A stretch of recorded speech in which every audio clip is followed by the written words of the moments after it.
Welcome. Welcome to Dorsey's Resource. We're going live. Greetings. Okay, that's better. Welcome to Dorsey's Resource. We're going live. First, as usual, before we get started, I'd like to give a disclaimer. This video is going to be for informational, educational, and entertainment purposes only. Please understand everyone's individual circumstance or situation may be different. It's up to every individual competent person to please do his or her own homework and research into the matter being discussed. This information is not to be construed as legal advice. Any event you feel you need to seek a competent professional, it is encouraged that you do so at one's own leisure. Dorsey's Resource Channel is not liable or responsible for any misuse of this information. With that being said, everyone is responsible for their own affairs. Keep in mind, please govern yourselves accordingly. All rights are reserved. Hold on for 1 second. All right, I'm doing a video right now. I gotta hit you back. I just started. All right, yeah. Okay, meant to put this phone in the other room, by the way, but this shows I do my level best. This video, the topic is going to be, to jump right into things, it's going to be called Redemption Manual Book Review. Are they legitimate? Forensic examination plus Q&A. So again, the title of this video, I had to copy and paste it because there was no way for me to see it. I had to go back. The title of this video is going to be Redemption Manual Book Review. Are they legitimate? Forensic examination. So this is going to be a forensic examination from my experience. I've been covering this series for a while. If you look at my most recent videos, first of all, I want to thank you guys who are still subscribed to Dorsey's Resource. I know it's been a minute since I've done a video. There's reasons why I've gone dark for a while. There's been a lot of information coming out with certain things, by the way. Let me see if I can get some more lighting in here, by the way, kind of help out. So as I've been covering this topic, I wanted to come before you guys during the day at an earlier time. I know some people have been complaining that I come a lot of times when I'm at work really late. So I wanted to try to attempt, even though I'm on a graveyard shift normally. So sometimes I keep my schedule consistent with that so I can get enough rest. But I wanted to take a deep look. I'm not sure how many people we're going to get in. This is also a Q&A session, so this is the best time. If you all have any questions on the side, I will do my level best to answer them. By the way, I see we have someone in the chat says, goes by New Day. Do you think the reval will happen? Yes, I do think that eventually will take place, even though it's not really related to the topic. I do think that is going to come about. I think there's definitely, if you keep your eyeglasses on, there's some major changes that have been taking place behind the scenes that have been going on with the banking system. By the way, I do have a source connected to my channel. I won't say the name of the individual I spoke with some years ago privately, and they informed me they had been working behind the scenes with the QFS, the quantum financial system. Last year, I discovered from listening to Charlie Ward, who I didn't know about at the time, some subscriber from my channel put me up on him. So I looked up, found out who he was. YouTube has since purged some people that talk about certain things. I would say different subjects overlap with one another. And I think he's based overseas. Where he came out, there was a document and it was a video done. I think it was related to his channel, I discovered, by the way, when his YouTube channel was still up. By the way, you may be able to find him on alternative platforms where he talks about the reset. By the way, even though this is not related to the topic, but I'll do my best to answer the questions, by the way. And he mentioned that there was a guest that he had. They put a link that the comptroller of currency actually posted a document that showed evidence behind the QFS system. For those that didn't believe that it was legitimate, there was an acknowledgement from the actual governmental entity. I believe I downloaded that document. I don't know where it's at offhand on my PC or within my files out of the many documents that I contain. By the way, New Day in the chat says, you do look tired. Yeah, so despite that, I want to come before you all to let you all know that I'm still here. And I had a question, well, some questions regarding This is the updated version of one of the redemption manuals. I think is the most advanced. This book is called Operating Sovereign, by the way, Redemption Manual series. It's not the latest version, by the way, but this version is no longer in print. This is the older version. And from my research and examination, I want to say that, in my opinion, this is one of the more advanced books in the series. It's not their latest version. Their latest version is called Operating Invisible, by the way. And I have not fully gone through these books, but I'm very familiar with the content that it talks about. And this is one of the reasons why I'm doing a review, to provide some insight and maybe more videos down the road, by the way, to give my critique.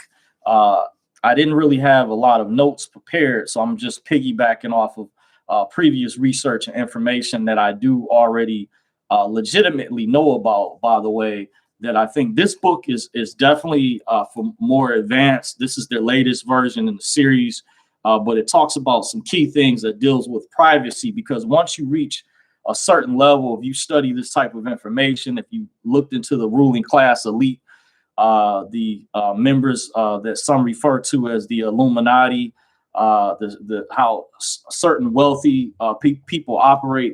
This book in particular, or how certain people, as they're trying to transition to the private sector, I'm not talking about the private sector that is public. Some get confused by. There's a distinct difference. There's another private sector that's an elite private sector that's different from the public. I had a friend some years ago, for example, that called me that said he heard a president at the time mention about the private sector. And I had to explain to him, I was actually at Barnes and Noble at the time, that I wasn't talking about the private sector that's public. See, there's a difference between, for example, someone who's rich versus someone who's wealthy. And you understand, if you've studied or have a little bit of background in finance information, and you've read certain books, and you would know that there's people that are beyond billionaires. There's trillionaires out there, by the way, and that's gets into a whole nother discussion within itself. And then you have a difference versus someone's like net assets versus what their worth. And there can be other breakdowns of variations and how the wealthy diversify their wealth. But this particular book gets into some of the strategies, because see, what I like to do from my forensic examination, because just to give you guys a heads up on my Twitter handle, which I updated, if you're wondering, when I mentioned forensic research, this gets into a form of forensic science. And I'm not talking about the research into deceased people. Forensic science is a field of study that gets into a in-depth, close examination of certain fields. They may generally be related to biology. It could be toxicology, things of that sort, that I know you may have heard these terms pertaining to law enforcement, but they can pertain to other topics. There was a gentleman that I met some years ago. He was a traveling man, Freemason, by the way. I won't say his name. And he told me what I do specifically. He described it. He said, you do forensic research, forensic investigation. And I want to tell you, you have to use critical thinking, that contrary to popular belief, these books, this information is very real. This is legitimate. This is not hearsay out there. I wanted to also kind of clear the myths up. What I do, similar to why I'm going over this information, is very similar to Mythbusters. I want to debunk a lot of the hearsay. Now, I'm not saying you don't have scam artists or con artists out there that can be in any subject or any particular genre. But in examining this information that people oftentimes label a sovereign citizen or sovereign citizenry, keep in mind that is an umbrella term that is used to try to discredit someone or make them appear to be a conspiracy theorist, or to try to discredit the information and try to lump everyone in a whole as one being a radical ideology or different things that someone may not have been investigated or may not have looked into. That is a form of a stereotype. So I'm here to provide a close examination and show, as I've been studying this, and I refer to it also as a movement, redemption movement, dealing with, if you look up the definition of the term redemption, you're redeeming something. You're trying to obtain or recoup something in particular. You know, by the way, so for my examination, from now on, you may see me use or hear me use this term forensic examination. Look into the definition. I encourage you all look up what forensic science means, forensic research. There's different definitions to describe forensics, by the way. And so what I do is it's a form of forensic investigation, similar to investigative research. Many of these different fields overlap one another. So I want to let you guys know, and I want to assure my subscribers, you're getting legitimate information from my experience, from my research that I have. I am college educated, even though I only got an associate's degree, which is seen at a lower level compared to people that have gotten a bachelor's, master's, or PhD. But I received some information from my aunt some years ago that just because someone has a higher level degree, a master's or doctorate degree, doctors of divinity in a particular field, does not make them mean that that particular person is smarter. And keep in mind, whatever their degree is in, they may be a master or have expertise in one particular field or genre, or multiple. It could be multiple fields. So what I do is, in studying and examining this information, I'm going to help you all research along the journey that I've taken and prove to you, or try to attempt to provide from my experience and relaying this information back to you all, what is legitimate and what's not. And keep in mind, this is a Q&A session, by the way, along with this book review. So if you guys have any questions along the line, don't hesitate. The few of you all who are watching, like I said, I'm not sure how many people we're going to get. I know it's been a while since I've done a video, but don't hesitate. If you have any questions, this is the best time to reach me, because I get flooded with emails sometimes and messages I don't have time to answer or really go over. By the way, in certain information I don't talk about, it's best to, set up a private consultation. If you want to know what I know, if you have additional questions about people who are more advanced than myself, that I've purchased material from, webinars and things to validate the legitimacy of this information, or if you want to know what has worked for me, what is the first step in this process of trying to gain a better concept of what is redemption education. And I don't call it sovereign citizenry. I don't use that terminology. Once again, that is a derogatory term that's used to discredit people from looking into this type of information, when I'm showing you there are books, there are resources that can assist one. This is the updated version of this book. This version is no longer in print. You still may be able to find a few versions. As you see, this manual is a little thicker. They added additional material to this book right here, by the way. So without further ado, as usual, this is the latest book in the series. This is part of the book review, by the way. This version is called Operating Invisible, by the way. And like I said, this deals with a lot of things pertaining to how to operate privately, by the way. This was the second book in their series. It was called Operating Secure.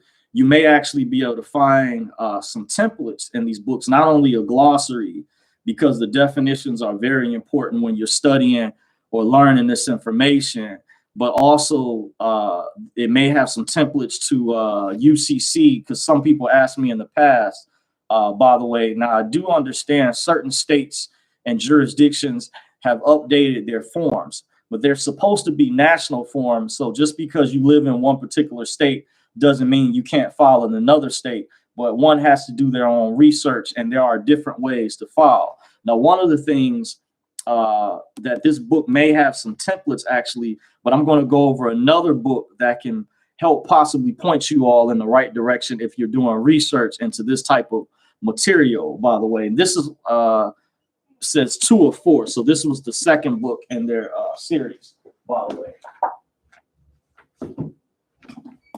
This is part 1 of the redemption manual, titled Free from Servitude, by the way. And this version may actually have, I can't remember which one, but one of these, between these two versions, by the way, one of them or both actually have some templates for those that have been wondering, well, how should I file my UCC finances statement? But it's best to do your research and take a close examination If you have a group that you study with, a group of people that you know that are like-minded, that can invest or has already taken the time or is already aware of this type of information, that's one of the things I suggest, by the way. Now, this book, this is an older version of Business and Law. What I discovered, by the way, is that this redemption education is closely related to a college class or collegiate course. I was due to take it because I did take credits going towards my bachelor's degree. So, you know, if you understand the concept, if you've ever been to college before, for example, you may have classes that are within your major that are required, but you also have what's called electives. So generally, I think this may have been a requirement no matter what your major was, because I went to a business school.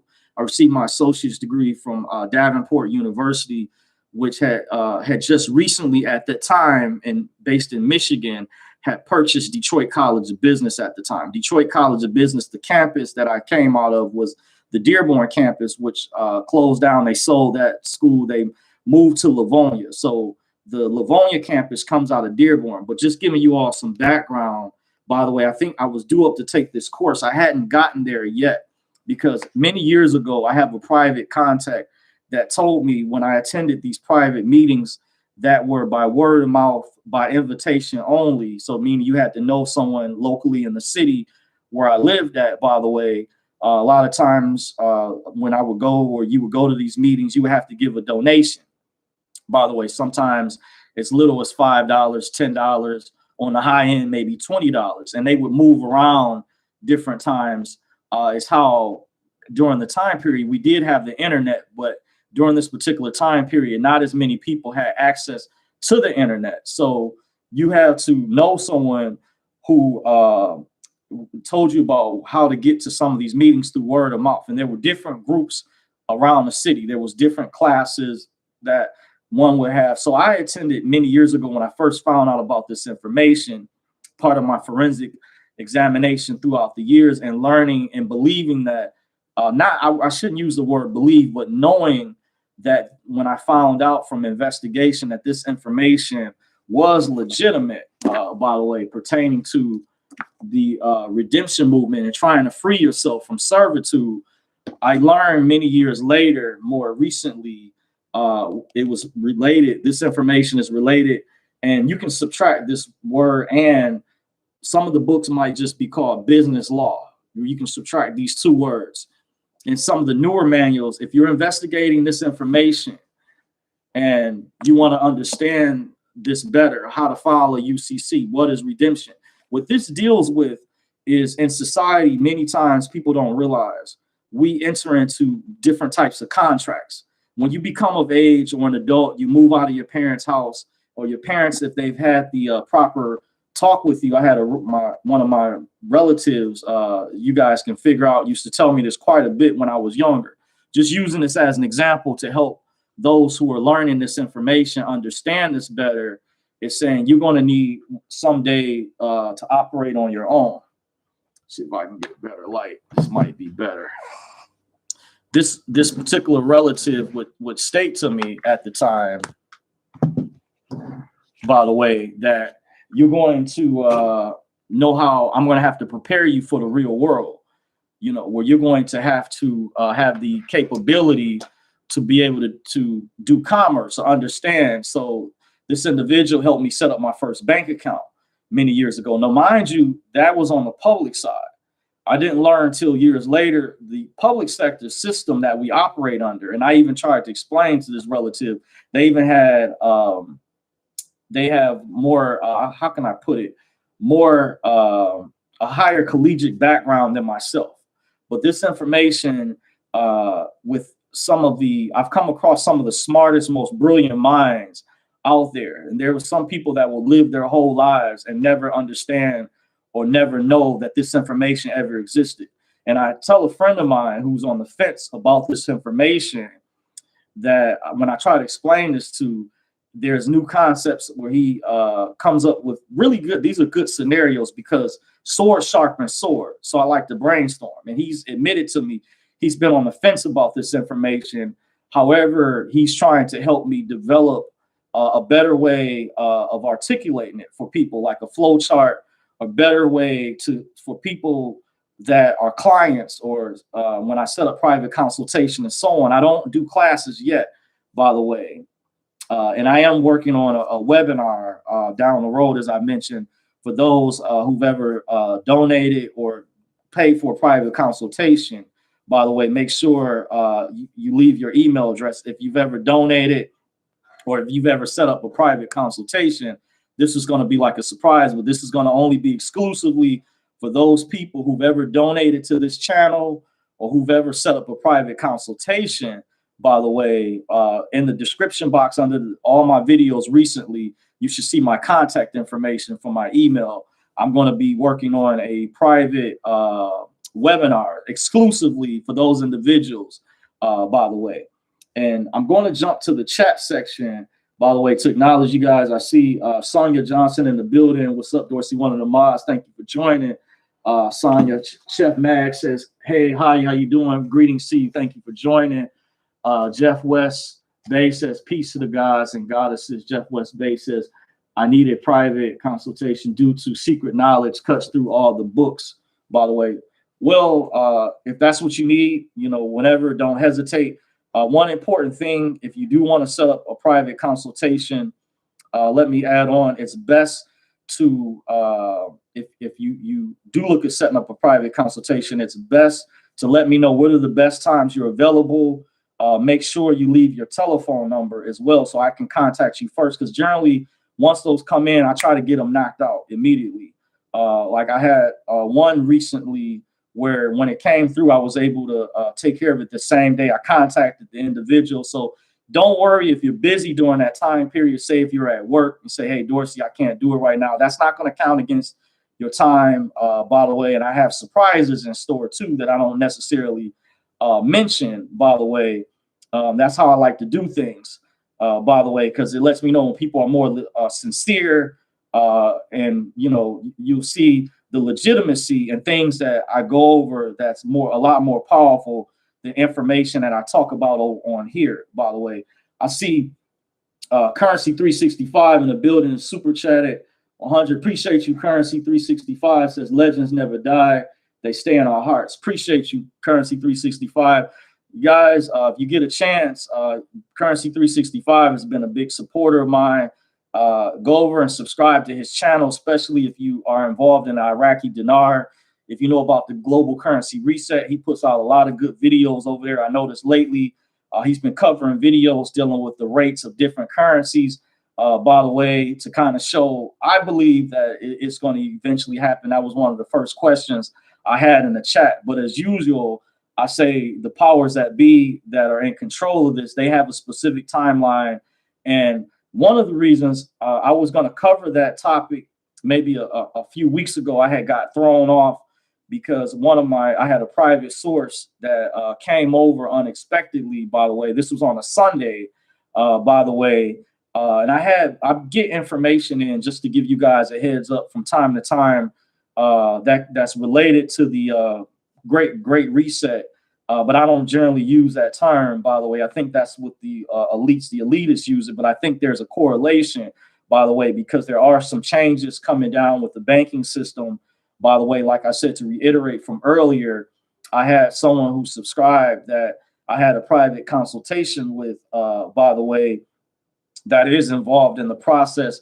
And the individual, they assured me that it was real and that they were actually working on this behind the scenes. And understand, they can't come out and tell you when you have sources this high, because there's some other information that I have where I came across some good news and bad news. I didn't really have notes prepared that was in relation to an event that I attended some years ago.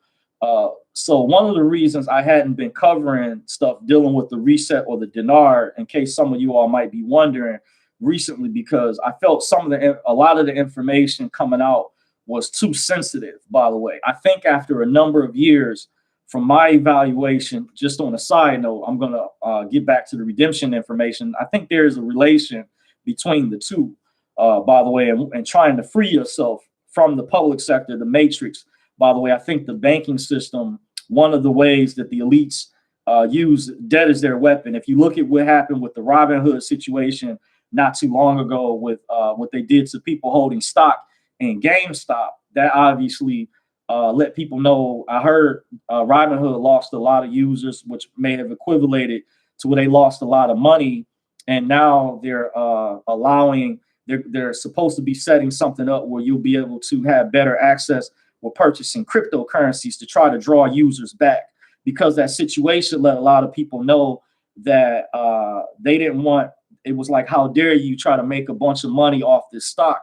And then I heard it was tied in with some big hedge fund or whatever that lost a lot of money, that was trying to that had nefarious intentions, that was trying to bankrupt GameStop. But these people that understood how they worked had intercepted their plans and had artificially propped it up, or purchased a whole lot of stock that kept the hedge fund from actually bankrupting GameStop. So it's a little bit, I'm not an expert when it comes to trading, but from what I read so far, one of the guys was off of Reddit. By the way, it's like a big forum, by the way, social media forum that had information pertaining to that. So I think this is related to how there's a group of individuals that one of the problems we've had and why cryptocurrency was developed was because the people that run and control the central banks, that if you understand a lot of these mom and pop banks that you see out here, such as Chase Bank, for example, Bank of America, Huntington Bank, even credit unions, Michigan First Credit Union, First Federal Credit Unions, the list goes on, just naming a few banks, Flagstar Bank, Navy Federal, just to throw some out there. They're all subsidiaries under the Federal Reserve banking system. By the way, this is like common sense, basic knowledge to those who have looked into and know the history behind the Federal Reserve banking system. This is why in the past, if you watch some of my older videos and a lot of my older videos, I went over important documentaries to watch that provide basic education behind the history. And this is very important with even understanding with my forensic examination into this redemption education, by the way. And some of these books even talk about this, by the way. Some of these books even have a history. I think this book does as well. There's another book that I have independently that goes into the history behind the Federal Reserve banking system. So if you're involved in this information or any of these investments and you don't know about the central banks, I highly suggest it's important to go brush up, go back and do your research and watch the documentaries called Monopoly Men and Money Masters. You still might be able to find them for free on YouTube, but you're going to have to do an investigation because YouTube is trying to hide them. If you can't find them on YouTube, there are other alternative media platforms to find this documentary. Like, for example, not too long ago, I was perusing on an alternative social media platform because of all the censorship. One was called BitChute. And if you haven't heard, there's many out there. There's a plethora that are popping up because I do think the big tech companies are violating free speech. In my opinion, they're violating antitrust laws that were created to help protect smaller businesses, smaller corporations, to keep them from having monopolies, from forming super conglomerate corporations. But this is just what you have with the Amazons, the Apples, the Googles of the world, the Twitters. They're acting as bullies, the Facebooks, where they become super big, super conglomerates, and they're doing illegal activities to crush the competition, like what Amazon did to Parler, was strictly political. By the way, Parler had nothing to do with the event that happened at the Capitol incident. This was the same thing that was done to Gab some years ago when the guy, forget which incident it was, when he shot up the synagogue, that crazy guy, whoever he was. Did you know he was on, he left a post, they said, on Facebook and Twitter. So Gab had nothing to do. He just happened to have an account on Gab, which was like another rival social media company, by the way, because before Parler was shut down, which is back up, by the way, was the #1 app on the App Store on Google Play and Apple. And there was an army and the statistics behind the scenes, what they don't tell you when YouTube colluded with Facebook and Twitter and other social media accounts and did this big purge. By the way, what they're not telling you is that there was an army of an insurmountable amount of people who were waking up to the truth. And the powers that be at the top that are connected to the Bilderberg, the Davos Group, the World Economic Forum, the UN, these are evil, satanic globalists, criminal globalists who are violating our national laws over here that were created to protect even consumers and small businesses. By the way, you had a number of people they don't want waking up to this information, so they caused and artificially created a big purge. Is still ongoing. By the way, Greg Hunter, if you follow his channel, he would interview a lot of economists who would give information pertaining to the banking system or the commodities market that pertains to precious metals. And I want to say on a side note, I did give a disclaimer, but just to add, I'm not. This is not financial. This is not securities or legal advice. In the event you feel you need to seek a competent professional in those genres or those regards, it is encouraged you do so at one's own leisure. Everyone is responsible for their own affairs. Dorsey's Resource Channel is just simply giving their opinions. I'm not responsible for what you do. So just keep that in mind. But I'm just going over the information to equip you guys with the proper skill sets that you need in learning this information pertaining to redemption. So you see how I'm tying it in together to show you how these fields overlap one another. So you have these alternative social media platforms such as BitChute is one of them I can think of offhand. You have Gab, which I mentioned earlier, which has blown up exponentially because a lot of people after Trump was banned from Twitter, if they can ban a president, think about nobody's off limits. Despite what they accuse him of being, that they say all this stuff, he's a white supremacist and he's a xenophobic and homophobic and all of this other stuff that you hear being repeated. By the way, what this also does that people don't realize, it boils down to competition. So the site Parler was #1 on the App Store. They were blowing Apple and they were blowing TikTok away, meaning they had an insurmountable amount of users on their platform. They were blowing their competition away. So Google and Apple both colluded, as well as others, to do something. And Amazon, by the way, which you notice not too long ago, Jeff Bezos testified before Congress, by the way, because they've been having hearings about their violations of anti-trust laws, which I think that they are in violation of. And this criminal actually learned about this when I took business at DeVry Institute of Technology. This was before I transferred to Davenport, which used to be Detroit College of Business. I went to a business school, by the way, and one of the technology schools I went to was DeVry Institute of Technology in Ohio at the time, which nowadays is called DeVry University. They were actually, by the way, listed in this independent documentary called College Conspiracy that exposed private schools, private colleges, what their hustle was and how they were putting people in debt, by the way. And DeVry was blacklisted. They were even sued, and there was a settlement, by the way, that they had to pay out. They lost the lawsuit, similar to how the NCAA had lost a lawsuit that, fortunately, kudos to Ed O'Bannon, who used to play for the UCLA Bruins years ago. A friend of mine reminded me many years ago, he was drafted by the Detroit Pistons. He was a NCAA basketball player. He was a star player back in the mid-'90s who had won a national championship. And he had a lawsuit against the NCAA, by the way, and he eventually won that lawsuit, and they were ordered to pay X amount of money so they college athletes could get paid, because I felt like if colleges were making millions and billions of dollars off of these athletes that represented these colleges should be owed some money, even if at least if they put it in a trust fund, but they should have compensated them. So I always agreed with that.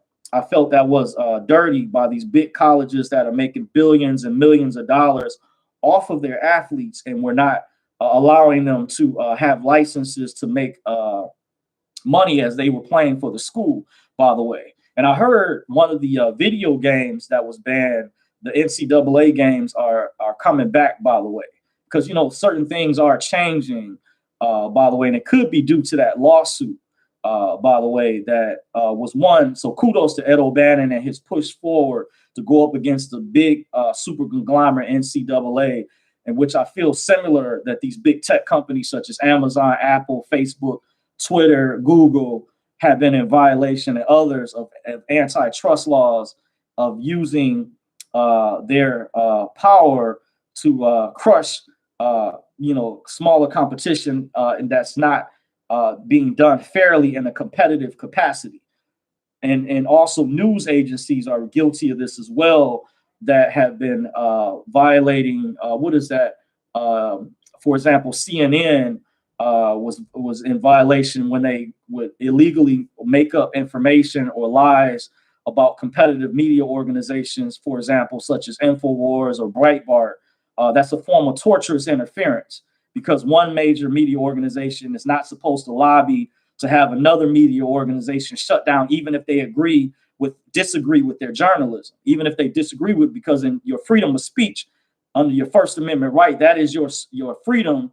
Even if someone disagrees with it, that is your right to voice your opinion, even if someone agrees. You just cannot yell. I had teachers talk about this many years ago from high school and college. You just couldn't yell fire in a movie theater. You couldn't incite fear of violence or things of that sort. There's still rules.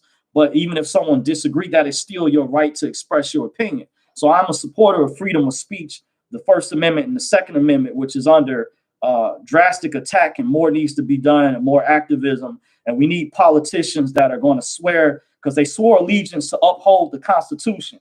They swore oath of office. And when they disregard that, they are going against dereliction of duty. And that is sedition against the United States, by the way. And this was done, as you saw what happened recently with this election fraud, even with these legislatures criminally doing a lot of things, mischievous things pertaining to that dealt with the irregularities that happened in Georgia, Michigan, Wisconsin, Pennsylvania, and Arizona.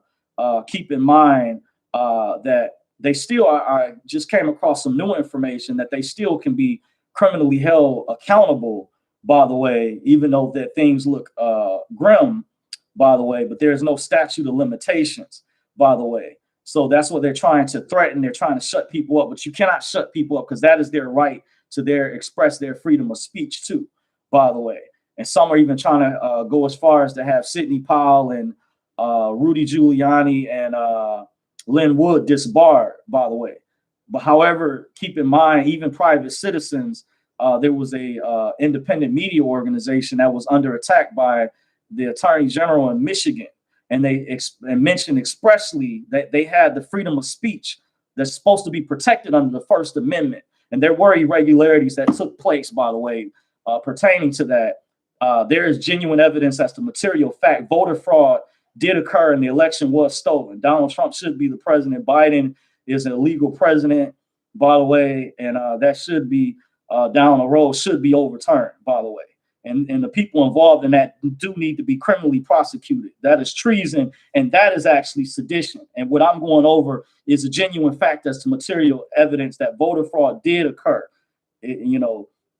So I'm just saying, when you look at the evidence that took place, why would they not be a cover-up, by the way? Why did Ruby Freeman in the state of Georgia, why did she get lawyered up if there wasn't a cover-up, by the way?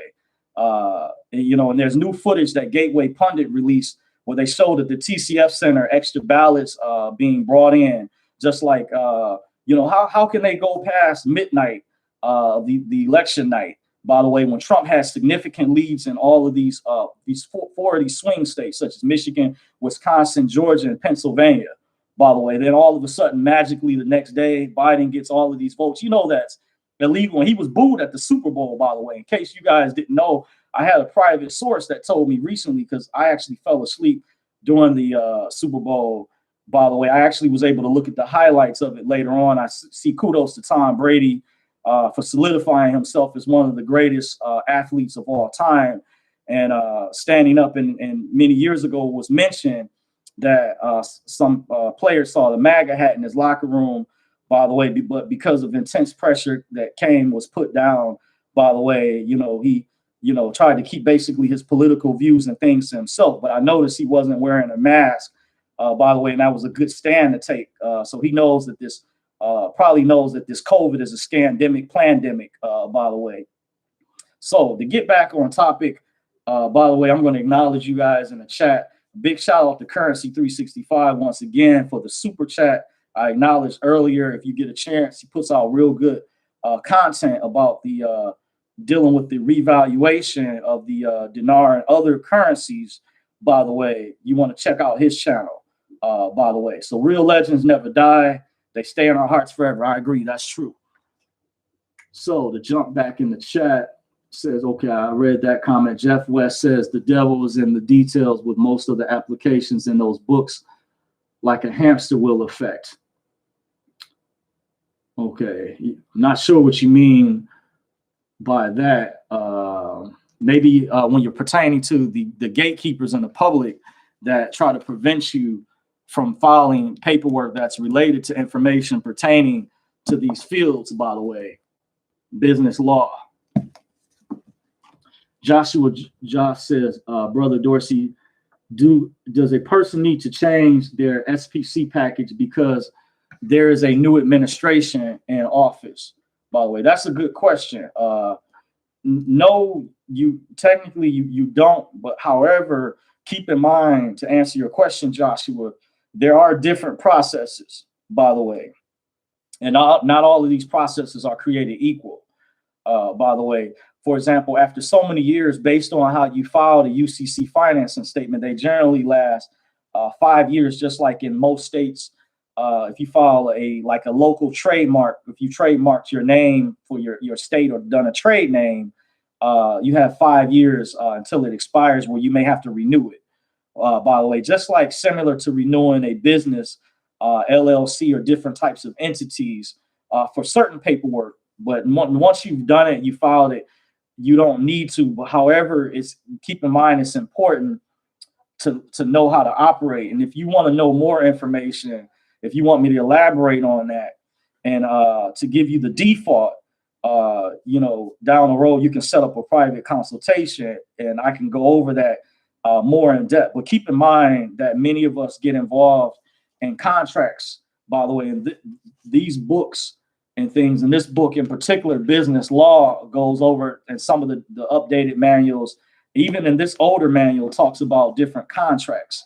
And you'll get a better understanding down the road of how you would need to operate. So no, just because you get a new administration, and that can be the same way, because sometimes people file paperwork for the Treasury, not just for dealing with the president, because the administrations change generally, when there's a new president in office. So no, you don't. As long as you maintain your documents, by the way, there's a way to even make them more powerful. I can go over where you can put them on a record. There's different legal maneuvers and strategies once you file them, or you've gotten your documents notarized, by the way, and you've done your certifications correctly, by the way, it becomes, there's ways to establish the record, by the way, and have copies of those records, keep good records and maintain copies of those records, by the way. So whenever a problem comes up, remember, you may need to have a little bit of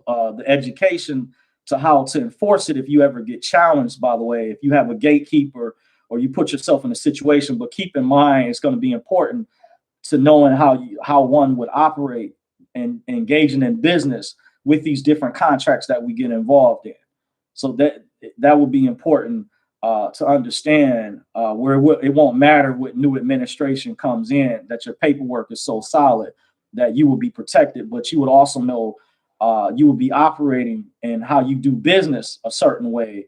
That would depend on how you will operate, whether you were doing business as your legal person, legal fiction, or through businesses, other entities.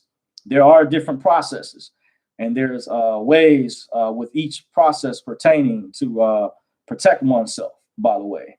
So hopefully I answered that question, by the way. That's a good question. Joshua Just says, do they still give the black card? ? Yes, there's some information I'm not supposed to talk about anymore, privy to talk about, but there's a way to go about that. And I was going to, that pertains to this event that I attended some years ago. That's another good question that you have in the chat section, Joshua, just to answer your question.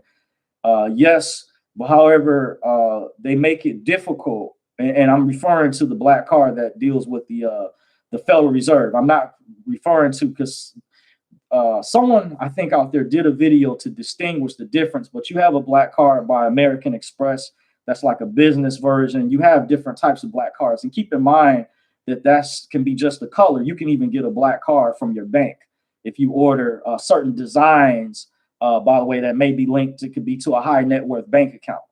By the way, so there's different types. But the specific card, which I think you're referring to, by the way, as I'm interpreting your question, by the way, you would probably be referring to the one dealing with the Federal Reserve Bank, by the way, which their website is frbservices.org. And they keep that information, from what was told to me, is very secretive, by the way. If you want to know more about that, now I don't do any data processing. However, I can provide insight if you want to set up a private consultation, because YouTube is public. Keep in mind, this is a public forum, and there's certain information. Part of the bad news I was going to have to tell you guys, there's certain information. I had a source, I will say, that contacted me recently, another private source out of multiple sources that I have.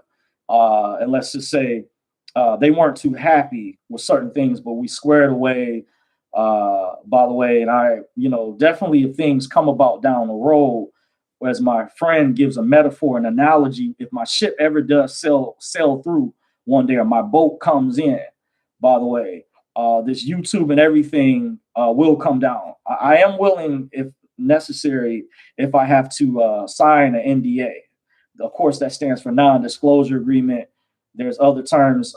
You may have heard of MOUs, memorandums of understandings, or another form of a NDA, or a non-disclosure agreement, by the way. But I haven't seen certain things manifest yet, by the way, that could put one on edge, or could cause one. Like, if you don't have something tangibly in front of you, or you don't have access to the funds just yet, then some people might feel, what is the need to signing something? By the way, it's just something to think about. By the way, when you have different groups out there. By the way, I'm not affiliated with any particular groups, by the way, just putting it out there. There was an event that I did attend some years ago where I learned, I would say, high level information. I do have supporting documentation, by the way, but however, as a more recently, I can't go into the details about that. I would say I can neither confirm nor deny, but I do have supporting documentation.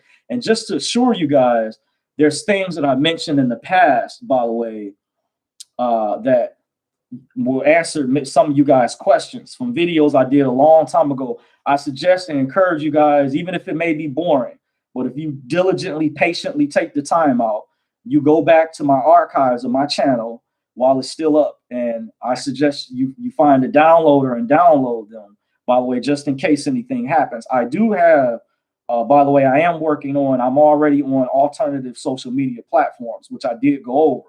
But I encourage you guys, if you have questions like similarly to the question I was going over recently that I can't necessarily talk about, remember, I have older videos where I may have talked about this stuff or addressed it, that you can go back and check out, that I do know that are still up, multiple videos, by the way, and go over and watch and study those videos. I want to assure you they are legitimate. I do have supporting documentation to validate what I talk about. Trust me, I wouldn't just get up here and just run off at the mouth, but I do give my opinions based off my experience. So, and I also give a disclaimer. So with that being said, that's why I do encourage people to do their own research, to do their own homework into the information that I go over. So you're not just taking my word for what I'm saying as credible. You would have your own, you would be able to formulate your own opinion, and you would be able to see the legitimacy behind the information that I'm going over. Just don't take my word for what I'm saying. You want to brainstorm the information and think, use critical thinking, by the way. So I'm going to acknowledge like some more people in the chat. Jeff West Bay says Acorn Robin Hood. Okay, yeah, you must be referring to what I was going over earlier. King also 1990 says return of the true council of elders. Not sure what you mean by that, King also, by that statement. If you want to elaborate, by the way, see, it looks like you had a medical symbol. So I don't know if you're talking about, or the DNA symbol, if you're talking about what's going on with the COVID thing. If you want to elaborate. Grandson Guitar says, how soon do you see the RV happening? By the way, well, I know one of the things they mentioned some years ago, the people, the powers that be who are in control of this, is they want people to stay away from dates and rates. So they want it to just roll out. But I think it appears as though, but remember, things have been stopped on numerous occasions too, by the way, because I came across one of my sources, by the way, that I researched into dealing with the reset with the dinar, stated that it had been stopped many times, even under President Obama. By the way, the presidents have like the power, have a lot of power to get it to go through. But what I heard is that the banks were ready to do it. I heard that there was even lower level bankers, but they would be high level within like the mom and pop banks, by the way, that were aware of it, because some years ago, a particular conference call that I listened to stated that certain branch managers would know about this, by the way, and then it would trickle all the way down to the tellers to even finding out, by the way. So what I was informed, by the way, and from other sources, is that they wanted it to happen. They were ready for it to go, but they could not. They didn't have access to the full release codes, because behind the scenes there's a cash system where different bankers have the ability to see the back screens. And I had a banker some years ago. Me and a good friend went to a particular institution whose name I won't say, and the individual at the time, it was a lady. She had a brokerage license for what I believe, and she was also a notary, so she had a securities license because she was able to do the medallion signature stamp. And we had inquired just in general, and this helped provide legitimacy. She took us to a separate room and showed us how this particular bank, which name of this particular bank I'm not going to mention, just sharing the story. Sometimes I mention banks' names, sometimes I don't, by the way. But in telling this story, this is a true story. Some years ago, I had a guest with me, and we were asking about legitimacy, how to exchange, because I heard this particular bank was supposed to be involved in this process. And she showed us on the screen, by the way, how this bank dealt with foreign currencies, and one in particular was like right across the border from where we were at. So this helped provide legitimacy, even though it didn't have these other countries listed. But keep in mind, some bankers that may have been at a higher level than what she was at a higher rank, let's say branch managers or going up to vice presidents and presidents or directors, by the way, will have credentials to access the back screen. So some of the information that's trickled down from what I've heard, allegedly, is that they can see what the real rates are, what it's going to hit at, but they need approval by the Treasury. And the Treasury was they were real close, but they hadn't given the green light. So once they give the green light, which is like the access codes, then they can start exchanging the general public, by the way. And then there's maybe like a tier system prior to that based on these coded systems. Because if you guys have heard about VIPs, stand for very important people, and governments or entities, institutions being able to exchange prior to the general public, that is due to the tier system or the access codes that they have available that gives them the authority at that time. But before the general public, the bankers have to wait for the authority. So the word I've heard is that there's a lot of bankers out there who want this to be over with. That and I don't think, from listening to some of the intel out there, by the way, different conference calls, By the way, I would say some of my sources are not as high up as some of these conference calls that I listen to just from my evaluation. And I don't think that, in my opinion, just from listening to the calls, that they would just be making up this information year after year about the exchange centers, about the preparations and stuff like that. I think they're treating this very meticulously. And I've come across information that I mentioned last year in some of my previous videos about cleanup on aisle 3.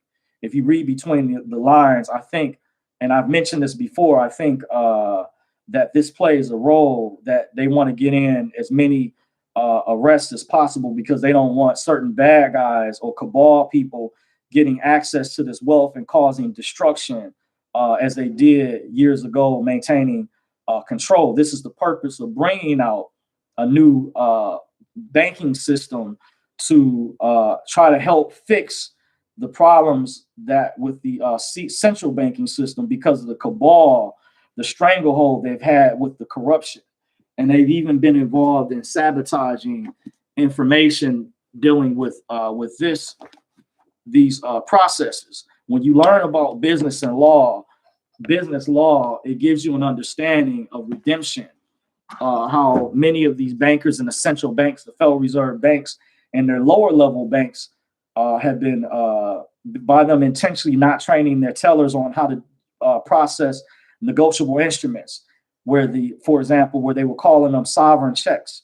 But there's a legitimate way based on the laws that these instruments were supposed to be processed and routed to other institutions so that a person or entity would get the credit for the instrument that they were presenting. By the way, for the presentment of the negotiable instrument they were presenting, but the Federal Reserve Bank, which you have to learn about fractional reserve banking, understand how they create money out of thin air, by the way. And when you have a concept of that, then you're able to better understand a lot of the fraud that's been committed and has caused harm on the American people. We the people, by the way, that's caused tremendous harm. So one of the solutions, one of the reasons you have this new banking system being brought into place, by the way. And if you guys can, don't feel afraid, hit the thumbs up button. If you want to see more Dorsey's resource, helps me rank higher in the search results, by the way, because I hear from subscribers all the time where they may say, I didn't know that you went live. By the way, when you guys hit the thumbs up button and you want this information to get out there because you realize that the information that I'm going over helps empower people, helps wake them up, by the way, don't hesitate to hit the thumbs up button. This is your way of also fighting back the powers that be. This is like purchasing war bonds because it's helping when you look at the YouTube search results and how on their feeds they have different genres. When you thumb up this video, it helps my videos and the information I talk about gets out there. So there may be someone you might meet who is aware of this information and say, yeah, I'm subscribed to Dorsey's resource, where they may tell you about information of a video that you may have missed where I went over critical information. They may be able to share it with you to check out that particular video that I did, by the way. So see, you're able to form a network. And this way, more people wake up, and this keeps the powers that be, the Illuminati, from dumbing the population down, from suppressing the information. See, just when there's content that you support, not just my channel, but keep in mind the concept that I just broke down, a form of networking. It helps the information really get out there. By the way, if you want to really see people wake up and empower, by the way, always hit the thumbs up when you can. And by the way, and this is for other content creators that are speaking real truth to power, by the way. See, I just got a super chat in from Steve Mayfield, $5. Thank you for the super chat, Steve. I appreciate you, by the way. So going back over the chat, in my opinion, to answer your question about how soon do I see the RV happening, if I was to give an opinion, I would just say probably by the spring. I've heard by this year. Another timeline would be maybe around September. I've always heard of the symbolism behind the Bible or Jewish calendar behind Yom Kippur, by the way. Between these holidays, there's symbolisms, or during the different time periods of Christ's birthday. So I would be looking towards maybe Easter as the first date, Don't know, because they push timelines back, but they said they don't want people looking for dates and rates. So in my opinion, I say just try to forget about it, and then you will be really happy when it just pops up one day when it goes international and the market rate hits the banks and you're able to exchange, and then you see the rate shoot up, by the way. So I'll go to your next question. It says, I would guess that Trump needs to be back in office first, by the way. Don't know if it's contingent upon that. I heard things were put in place before he left because they anticipated a lot of these things that took place. Remember, he signed an executive order back in 2018 that was related to election interference, by the way. And there's some things that I won't maybe go into details, or I'm not at liberty to talk about, but I'll just say watch.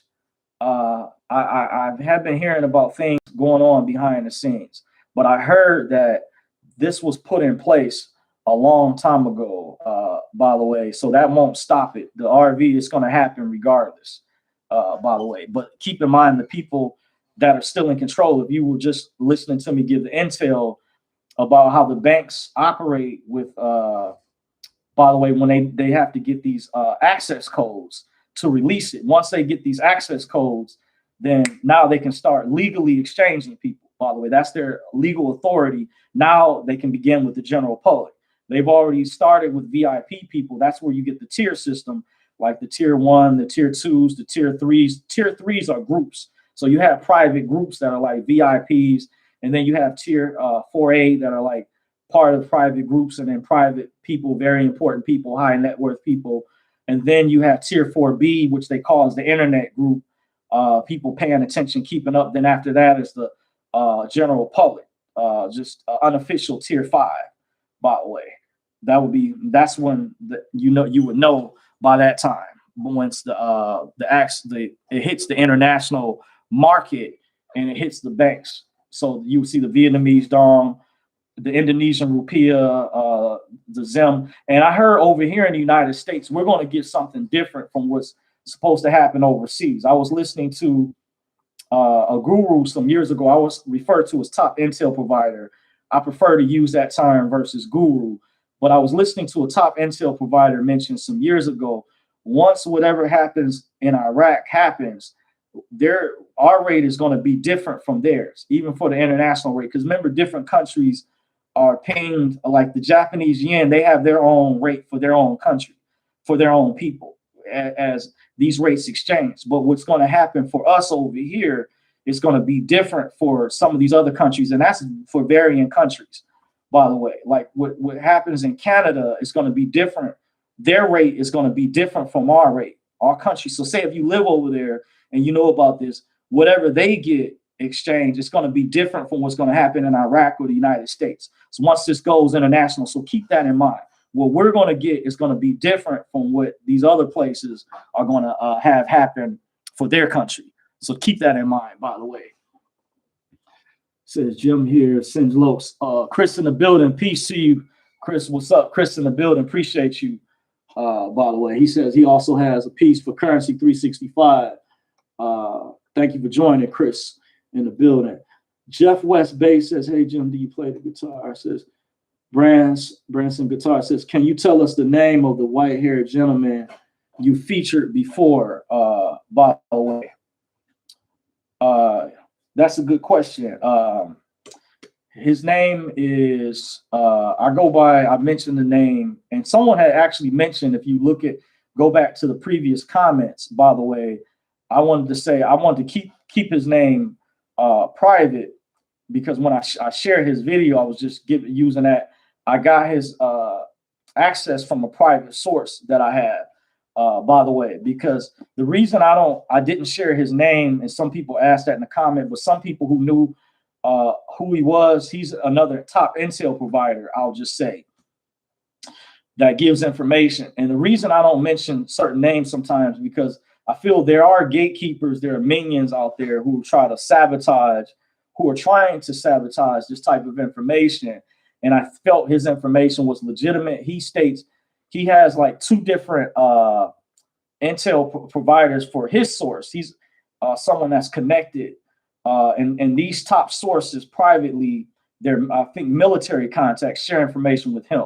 So no, I'm not going to share his name, but if you do go back and look at the previous videos, the comment section, you may be able to find. I can't say I can neither confirm nor deny what his name is. I do know offhand, but I don't want to say it, by the way, because I will protect certain people and I protect the integrity of this information, by the way. So in that instance, the only time when you guys do hear me mention names is when I want to prove a point or so that someone or something to prove my point is valid or they really do exist. So it's not being hearsay, because we do have gatekeepers and trolls and minions out there that may try to challenge the legitimacy of what I'm sharing. So that's the only time when you'll hear me mention names, is to debunk what they're saying. They're trying to claim to show the legitimacy behind my factual information, by the way, of the truth that I'm sharing. But in that instance, you may be able to find it, by the way. But I generally, when it comes to that top intel provider, I don't mention his name. But I did discover he recently had a YouTube channel where he's talked about certain information pertaining to one of the particular foreign currencies. By the way, and that's another reason, because this particular foreign currency was supposed to be different the way it was handled versus some of the others once the RV takes place. And I think that information was high level. So that's another reason why I don't mention his name, by the way. Okay. So just to let you guys know, I'm your host, John Dorsey at Dorsey's Resource, doing business as the legal fiction in linguist. By the way, you're watching Dorsey's Resource. I'm going over the title of this video is Redemption Manual Book Review. Are they legitimate? Forensic examination. Redemption Manual Book Review. Are they legitimate? Forensic examination. So this is was a forensic examination behind some of the different Redemption Manual books that I was sharing. This is the first book in the series, by the way. This is the second book. So this was the first book.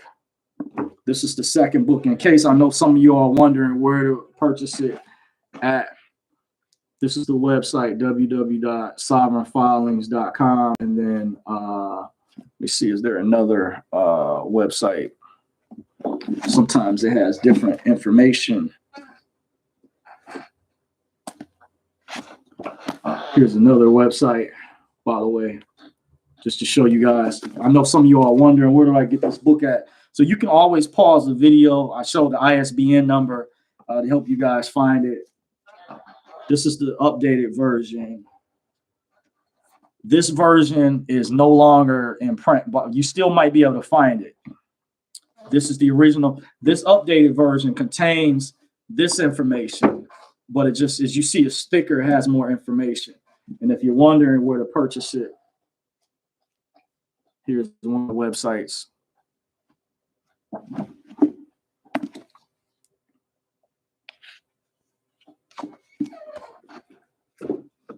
So, and here's the latest version, by the way.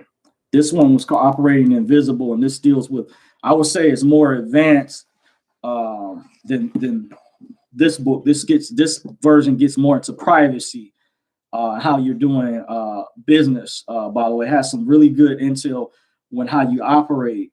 By the way, this version, both of these versions are advanced. I say all the versions are good. If you're a beginner or you're a newbie in this information, I highly suggest that you start off with these two books if you're a newbie.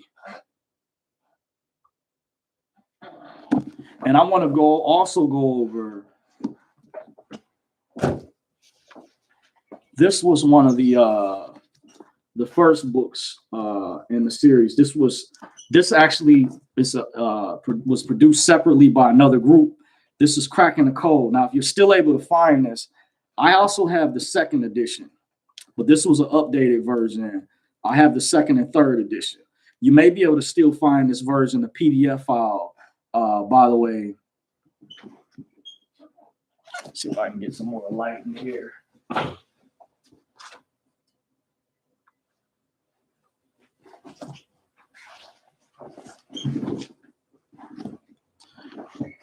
And it's important, this book, even though this is book is some would say outdated, and you will see how some of these processes have changed throughout the years. Say if you're on the fence about this information, if you can still find a PDF file of this, it's very helpful. By the way, it will help you understand how many years ago, how we got to where we're at today, where now the processes and information are more advanced than what they used to be.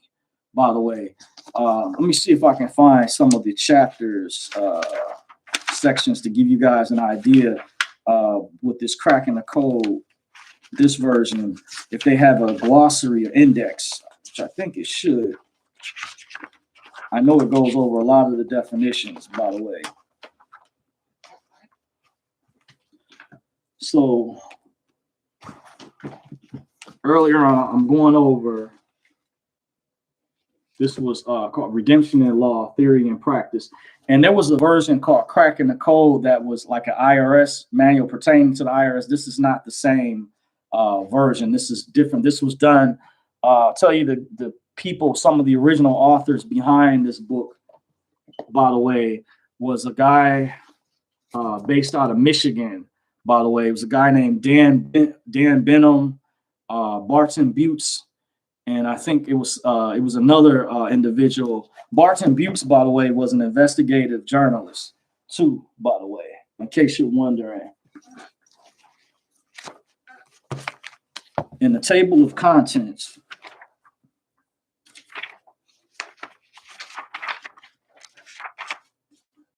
if you're still able to find this book, by the way, book at one time, if you're still able to find it, like I said, you may not even be able to find this anymore, a hardback. There was someone out there selling a hardback version on Amazon and eBay. They were going for like over 500, some instances over $1,000. Over $1,000. The definitions are important. The glossary, this book goes over, and when you meticulously take a forensic examination of this information, it will prove that this information still works. This is still real, despite how some processes have changed. You would understand the development, and it still can work or help someone who's just a newbie or beginner, by the way. And in the table of contents, by the way, I'm gonna hold up to the camera. This goes over, it talks about the copyright, UCC financing statements, by the way,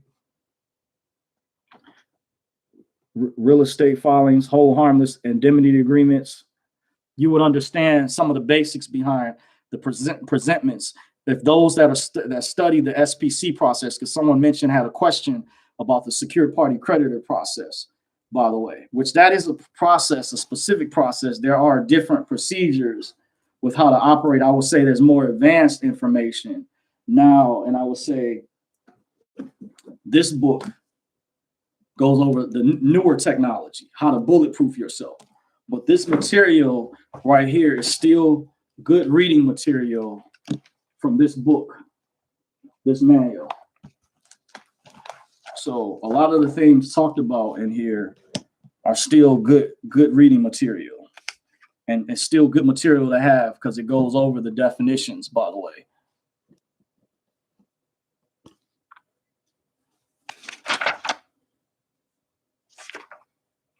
And this book, it also goes over some of the history, by the way, where this information derived from. Because there's, I have a friend where he studied eschatology. He's the equivalent of like a 5-star historian. We study religion, history, eschatology, astrology, by the way. So when I have questions myself, he's able to cross-reference and study linguistics, dealing with terminology of certain words where they derive from. Very well known, learning about prefixes and suffixes. And you know, one of the reasons Latin used to be taught in the high schools or in the school system, and I heard they took Latin out the schools. One of the reasons they took Latin out the school systems was to dumb the population down, just like no different why they took out a lot of the skills trades programs, like auto mechanics, when they used to have let's say cosmetology right on site at the school. You didn't have to go to a separate vocational school, but they had it right on campus at your local high school. Where very similarly, they took out Latin because they wanted to dumb us down, because in the court system, they use an entirely different language. So this book contains, this version has some of the important terms to learn. I'm still learning and going over. And I'm going to give you guys another example.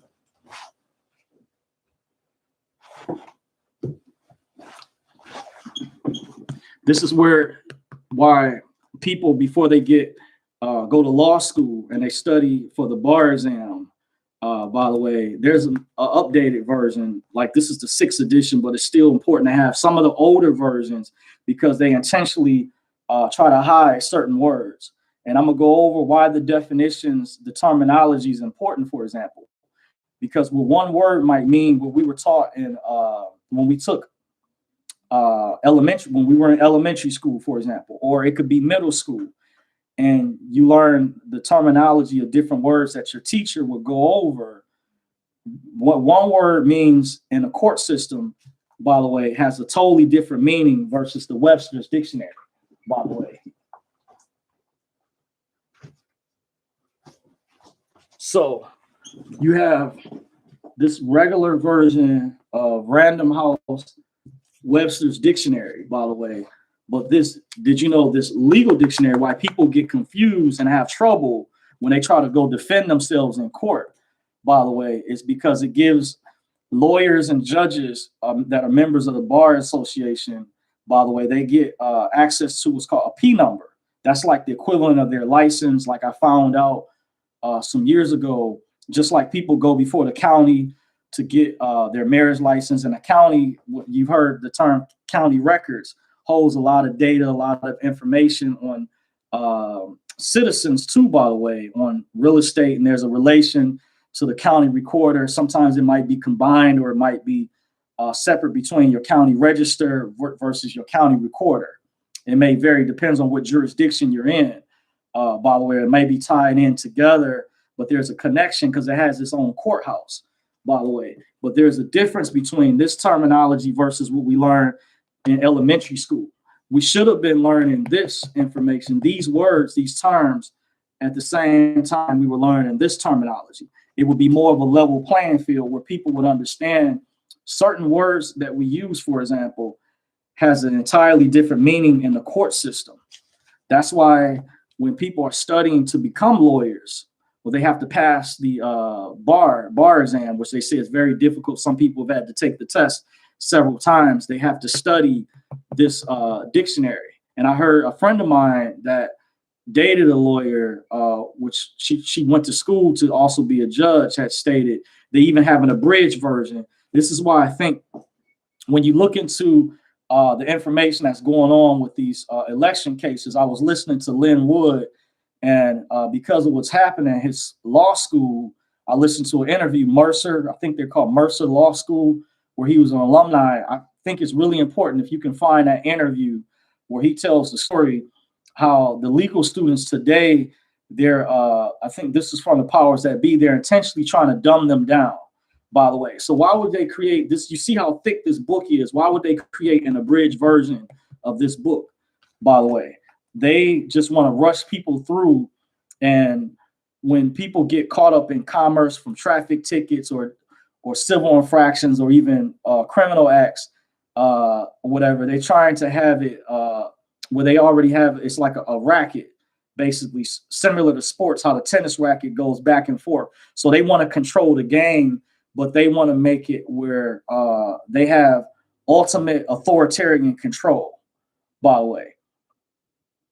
So just read, if you read between the lines of what I'm mentioning, this is one of the reasons why I think that they're not, they created an abridged version, by the way. And one has to ask the question and using critical thinking, why would they create an abridged version of this?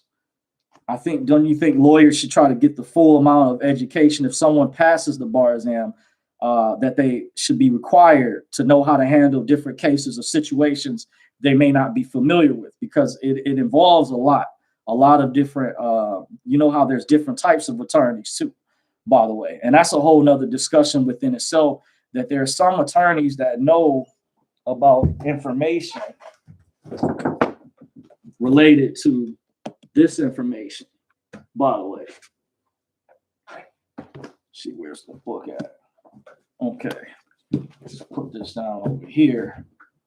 So I see some more of you all have jumped in the chat. Says John, we're cool, good information, Jim. Okay, Steve Stein says, greetings, Dorsey. Any news in the RV and the mass arrest, just wanting to turn the wheels of justice? Yes, a good question. I kind of touched on that a little bit earlier. By the way, Steve, that's a good question. I think I just heard not too long ago that there were some more arrests that were made. They have been happening behind the scenes, but they just can't come out and tell you. By the way, that is going to play a critical role with the reset. By the way, I felt the reason you guys hadn't seen me do a video in relation to the denial, I felt the information coming out from the reports I was reading was too sensitive, very sensitive, by the way. And like I said, you have, excuse me, minions and gatekeepers out there who don't have our best interest at heart. And there's operatives who have nefarious intentions that will try to go back and report information to their higher ups to try to sabotage stuff. And that's what maybe lead me into going over this information about the secret societies. And this is something, by the way, to debunk what a lot of the stuff that's going on, like with the Capitol riot incident, how they target different groups, but it may not generally be based in the law, but it's political persecution, by the way. But they use people a part of different secret societies, by the way, to carry out these missions. So that's why certain information I do refrain from going into detail about, very in depth, by the way. Hold on a second.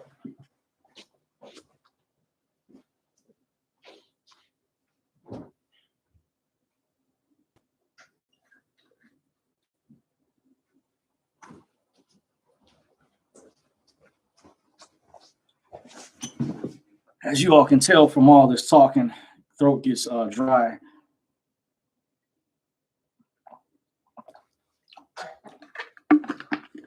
So I'm gonna read the rest of the comments. That's a good question, Steve. See your other comment. You mentioned great books, by the way. Thank you. Okay, so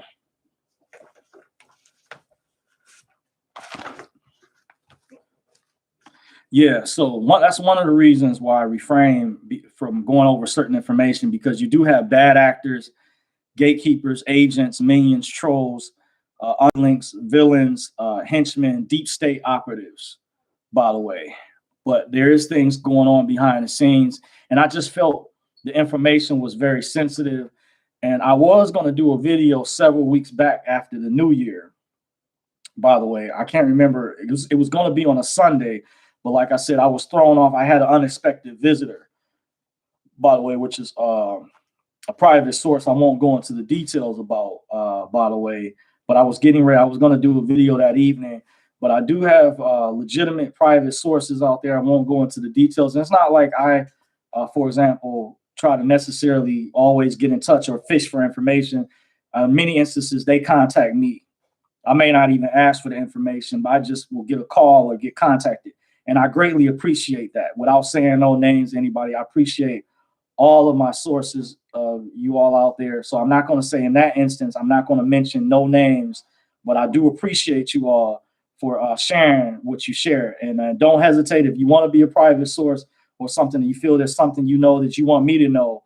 If you want to contact me, the information's in the description box of my email. But make sure you reference what it's in relation. It's not in relation to a private consultation. You may say, hey, Dorsey, I want you to know or talk about this, or I have these credentials, XYZ, and I feel you're a good person. You're a man of integrity, and I want you to know about this, you know. So if you have some information, that's greatly helpful.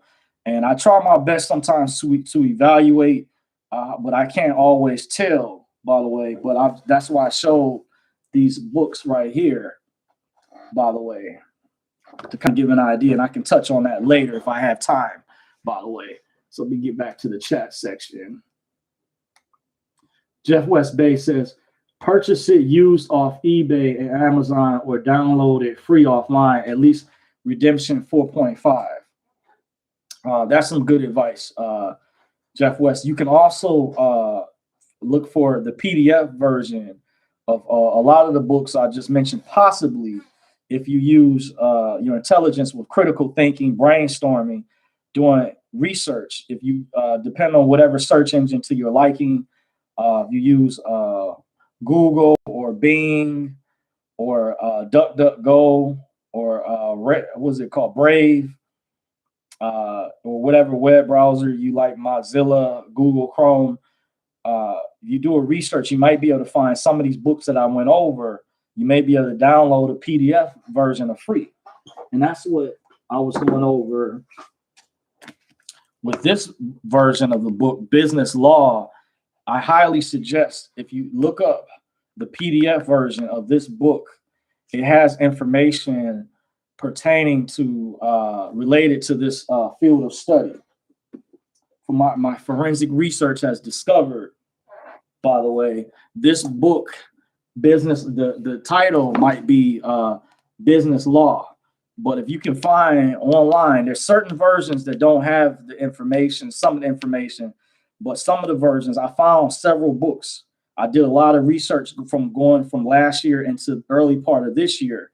I was in the laboratory just doing a lot of reading, and these books were huge. They were actually PDF files, so I don't have them in hardback format, but I was doing research, and they were over 1,000. Some of them were over 1,000 pages, or had quite a bit of pages. And to give an example, one of the books, they had 4 or 5 chapters related to this particular field of study, by the way. So this book, you might want to subtract the name and law, just type in business law. Another thing I did more recently to give you guys a hint with how I do research, this is part of the title, forensic science gets into, it's a field of study of different types of sciences, not just dealing with cadavers or dead bodies, but just the field of research. It's a close examination. When you look up the term forensic by itself, look up the definitions of forensic.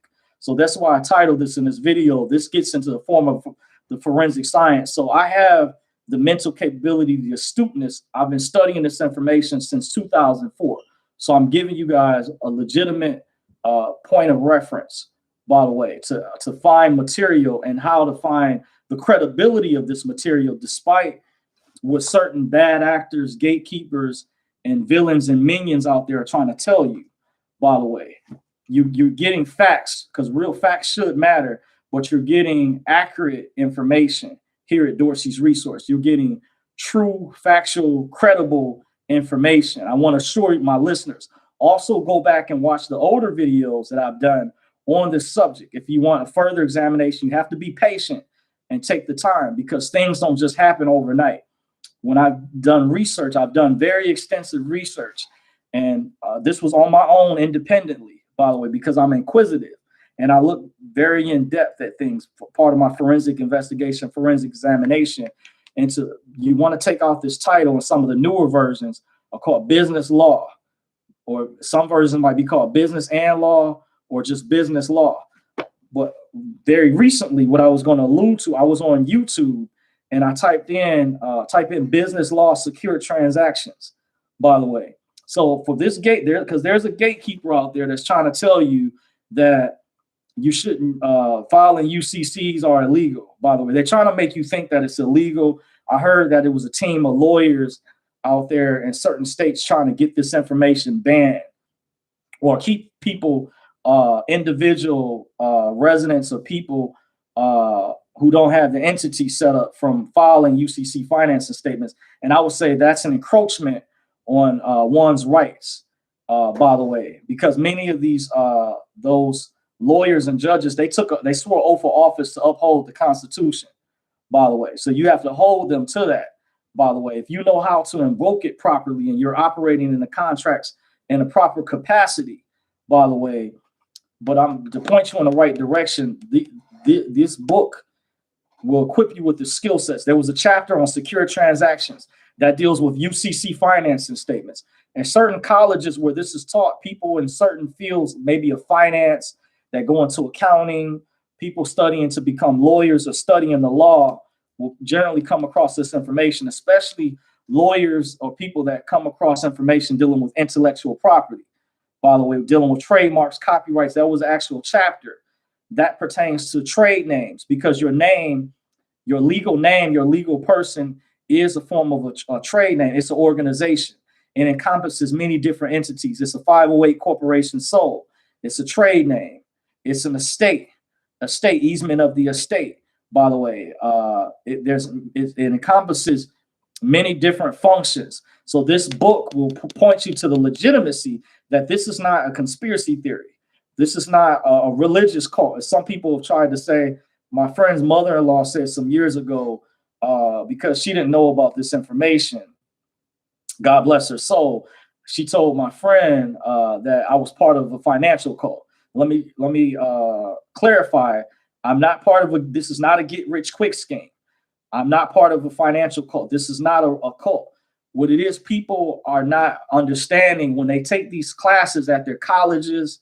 When you learn, you took classes in high school, grade school, these classes were created to teach you about real life, by the way, how to do commerce, how to enter into contracts, how to conduct business.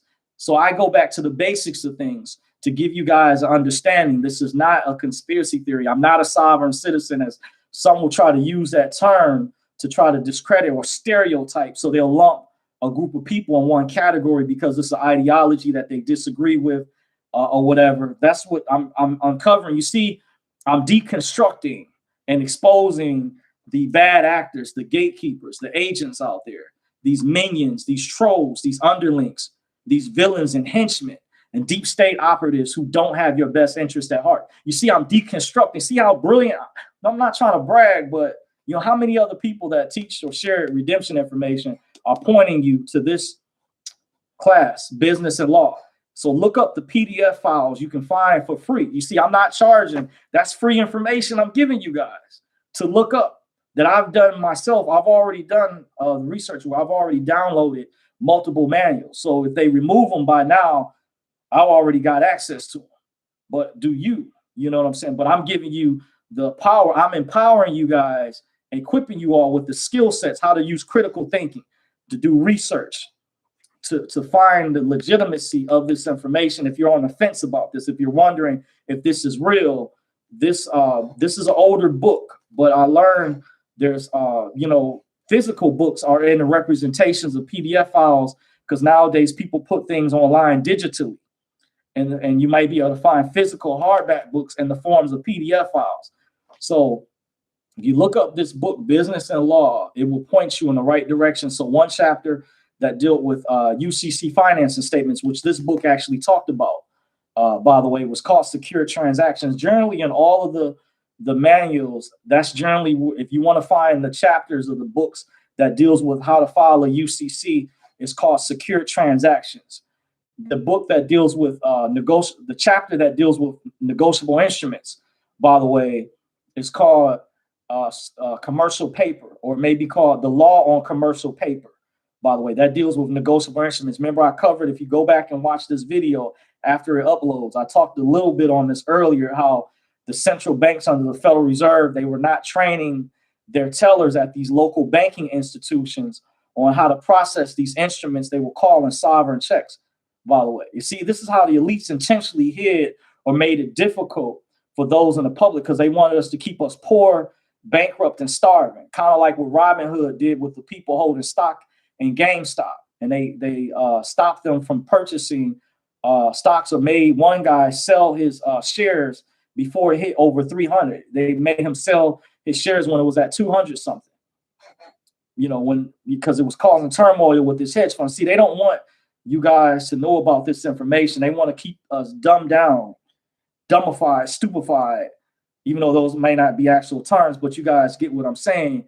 They don't want you to know about this information. What I was told privately, there's a stampede of people that are trying to learn this information. I am aware of that, by the way, but you do have to know the right sources and how to find the right material. There are people that are more advanced than myself that I could recommend to you.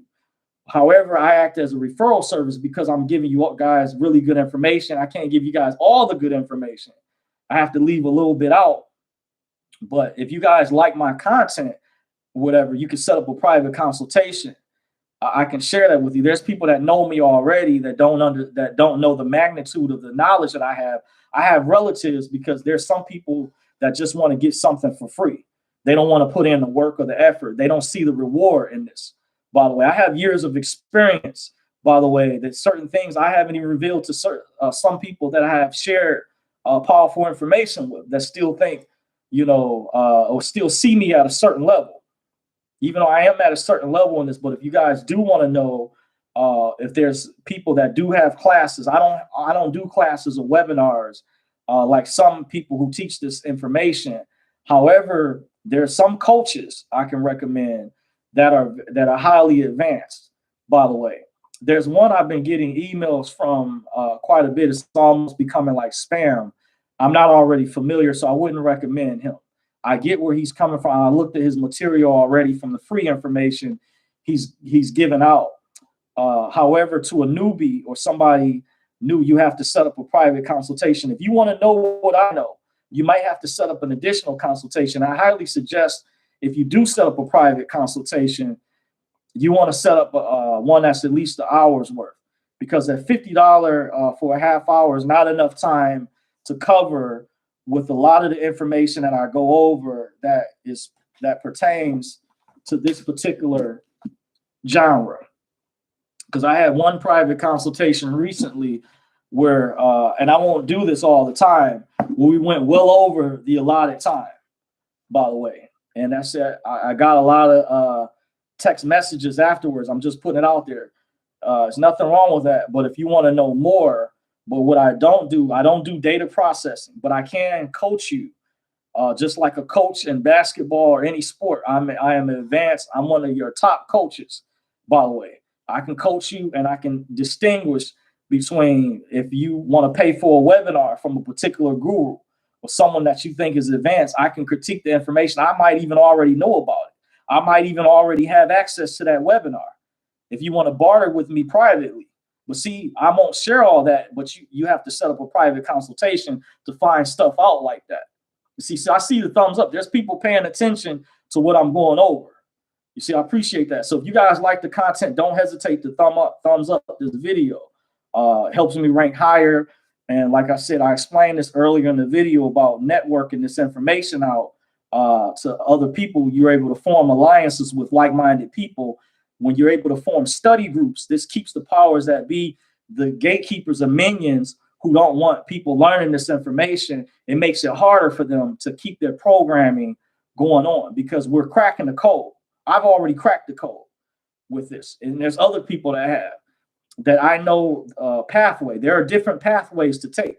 Just like you don't have to all take the same road to get to the same destination. You don't have to take the same freeway or the same road to get to the destination. That's why I always mention there are different processes, different procedures. However, with my experience, I can provide the proper pathway. I can make an assessment of where you're at, and I can recommend people, but you have to set up a consultation for that, by the way. Just putting it out there. So getting back to the chat section, it says, there's a brother on YouTube that reads the redemption manual if they didn't take him down, by the way. Okay, that's good. I think I may have come across him before. I'm not sure in particular, because there are other channels I am aware of that do share this information. And I can tell that one of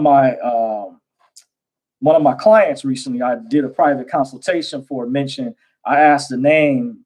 She was a little bit apprehensive at first. And I said, go ahead. And I actually knew the channel already. I knew who she was talking about. I knew the name of the individual. And I can tell he's at a certain level too. Because I've been studying this information officially since 2004. But I know people more advanced than him and myself. By the way, it's two people offhand I know I say that I highly recommend. They do have two different procedures, but they are highly advanced. By the way, they will work if you follow their blueprint. And you can mix processes together, but you may have to be advanced enough to understand how that works, by the way, because this information is sort of unconventional. By the way, there isn't really a guidebook, but then again, I can also recommend what's the first step that you need to do. There's like a how can I put it? I mentioned it earlier. There's a default, by the way. You know how you can factory reset your phone. Let's say if your phone catches a virus and you could set it back to the default. I can give you advanced information if you're a newbie or a beginner that can give you the blueprint with how to protect yourself as you're engaging in commerce and dealing with the law, or how to stay out of certain jurisdictions and how you engage in these contracts. I can give you and explain to you in more meticulous detail with how to do that, by the way. There's a default that I know about. Like even last year, I assured one subscriber who I shared these classes with from another guy that I would say is highly advanced. He was doing classes last year. She didn't know about. I shared his information because at the time he asked to invite other people over there, and he actually was like connected to these other people, I guess, who were holding classes, and they just disappeared all of a sudden. And he came back. By the way, really interesting how that went about. But this information, she was very pleased with the information that I shared. And when he disappeared for a while, because I would speak to her privately, I shared with her at the time. I said, "There's nothing to worry about." I said, "There's different processes. I've been involved in this for a number of years. After so many years, there will be a new person who will come on and hit the scenes." So I gave her a blueprint. I was able to explain this is what will help protect you. In the meantime, there's nothing to be worried about. So he ended up resurfacing, and I guess she's following him now, and that's fine. Different strokes for different folks, different routes. People have their preferences or whatever. But that's how I've empowered people. By the way, and doing different tests when people have come to me privately. Now, if they're willing to come back, if they become more advanced than myself and say, "Hey, Dorsey, I see you still struggling. Or I see the pain you're going through, the frustration," because I am still punching a 9 to 5. By the way, and they say, "Hey, I want to help assist you." I would be very appreciative. Like I said, I did a video mentioning this a long time ago. There are people who've already transitioned, who've crossed all the way over to the other side. When I was looking for a member of the private sector, you would have a friend for life. When I was looking for somebody that knows, that has already exited the matrix, that has crossed over. And I know there for a fact, there's people that have, and there's a way to go about doing that, by the way. So just putting out there, but that's to show, the reason I'm telling this story is to show how I've empowered other people. And this individual, she was a subscriber. So I don't have a problem mentioning that.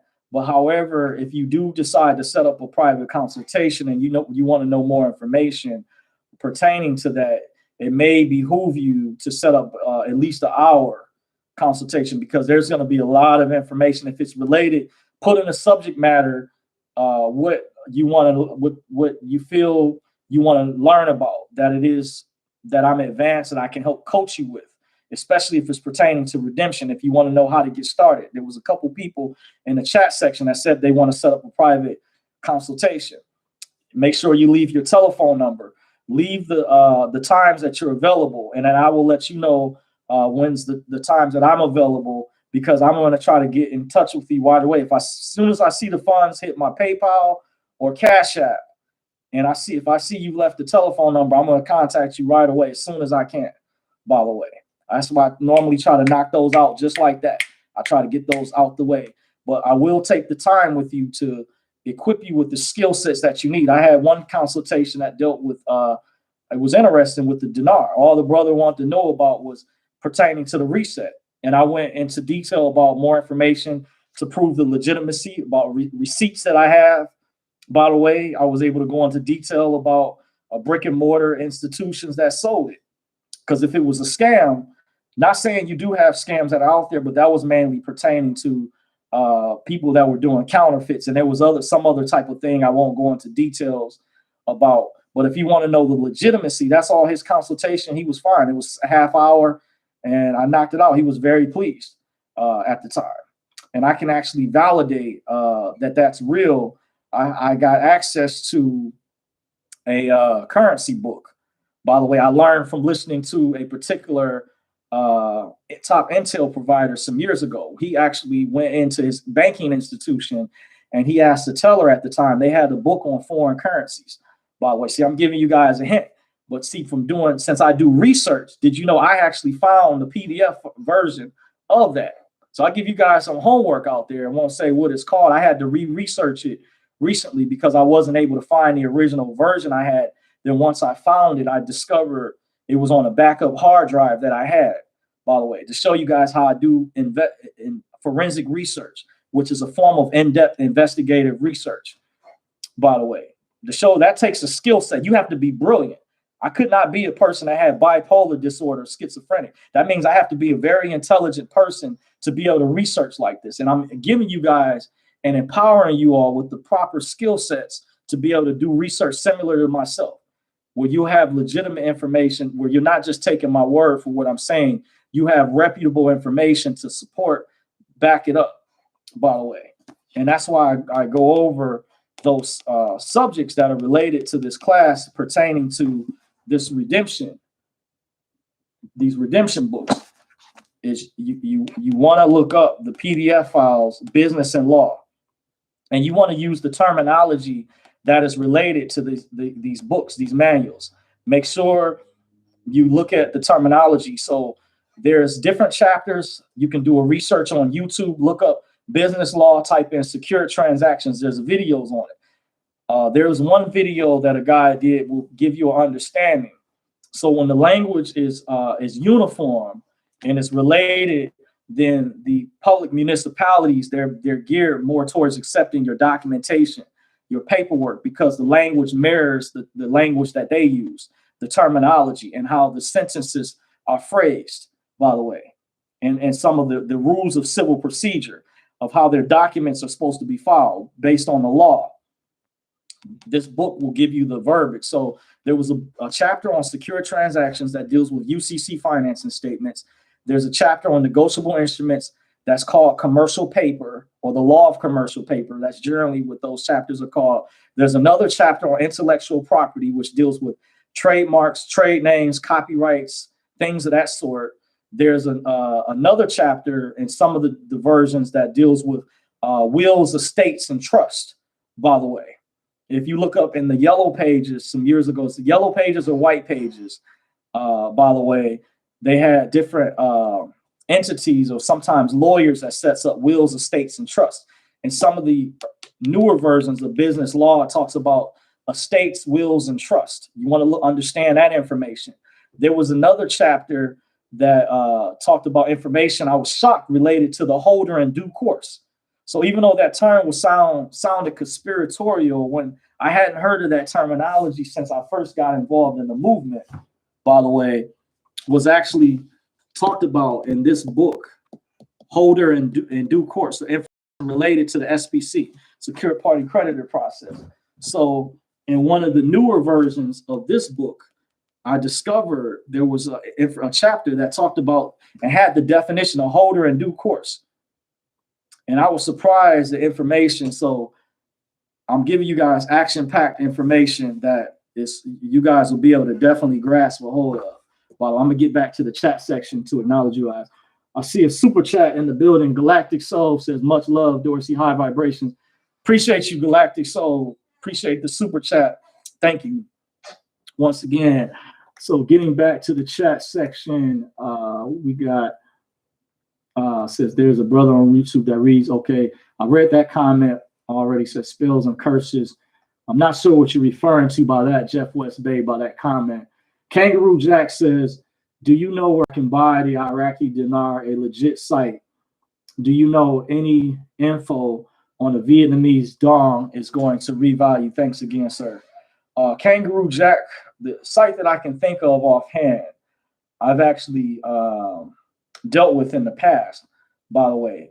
And let's say if you've been holding it for a number of years and you want to sell it now, you're going to take a loss, by the way. But this site, if you sign up for the email, it gives you what the current rates are.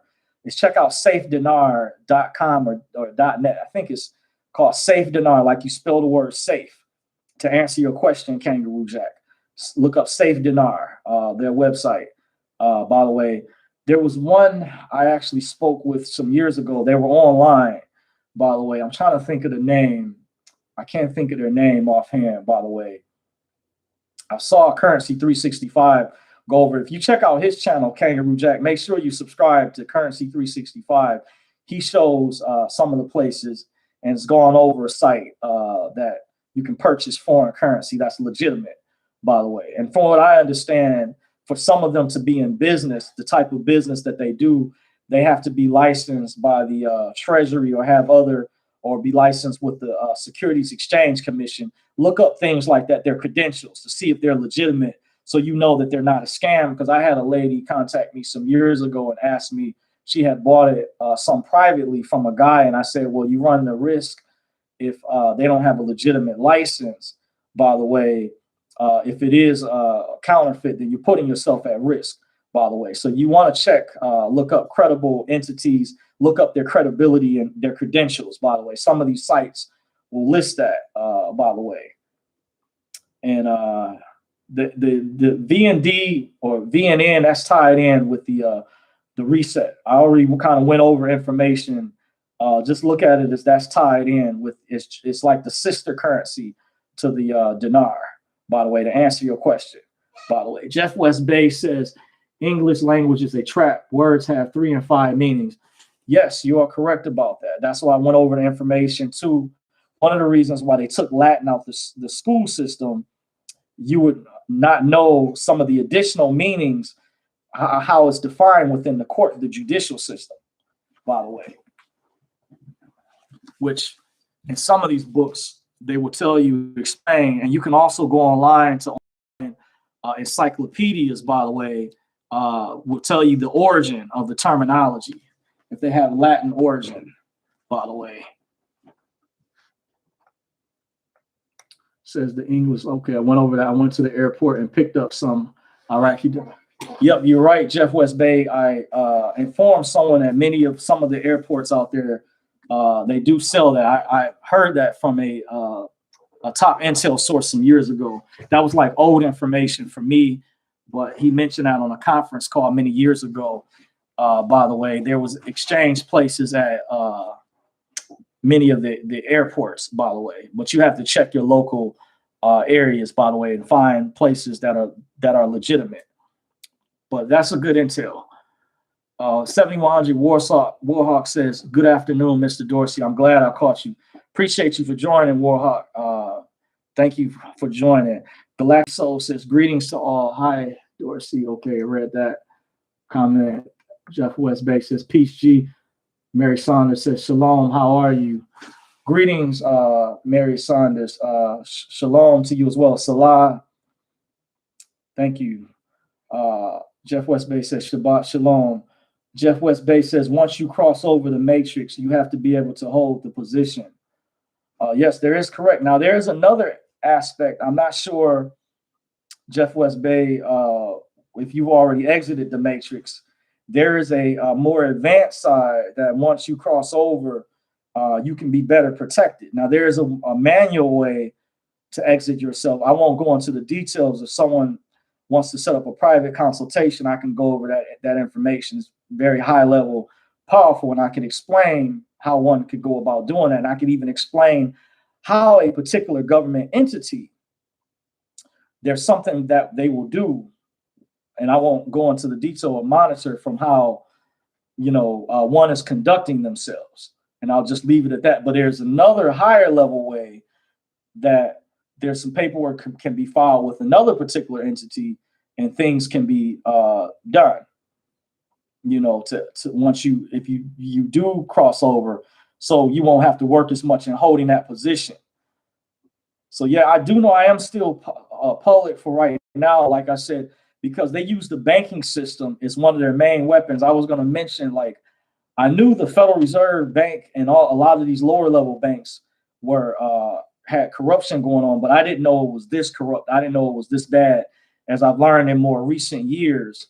And I kind of went over that information. If you go back and watch this video about how they treat us with the negotiable instruments, by the way, how they do us with that.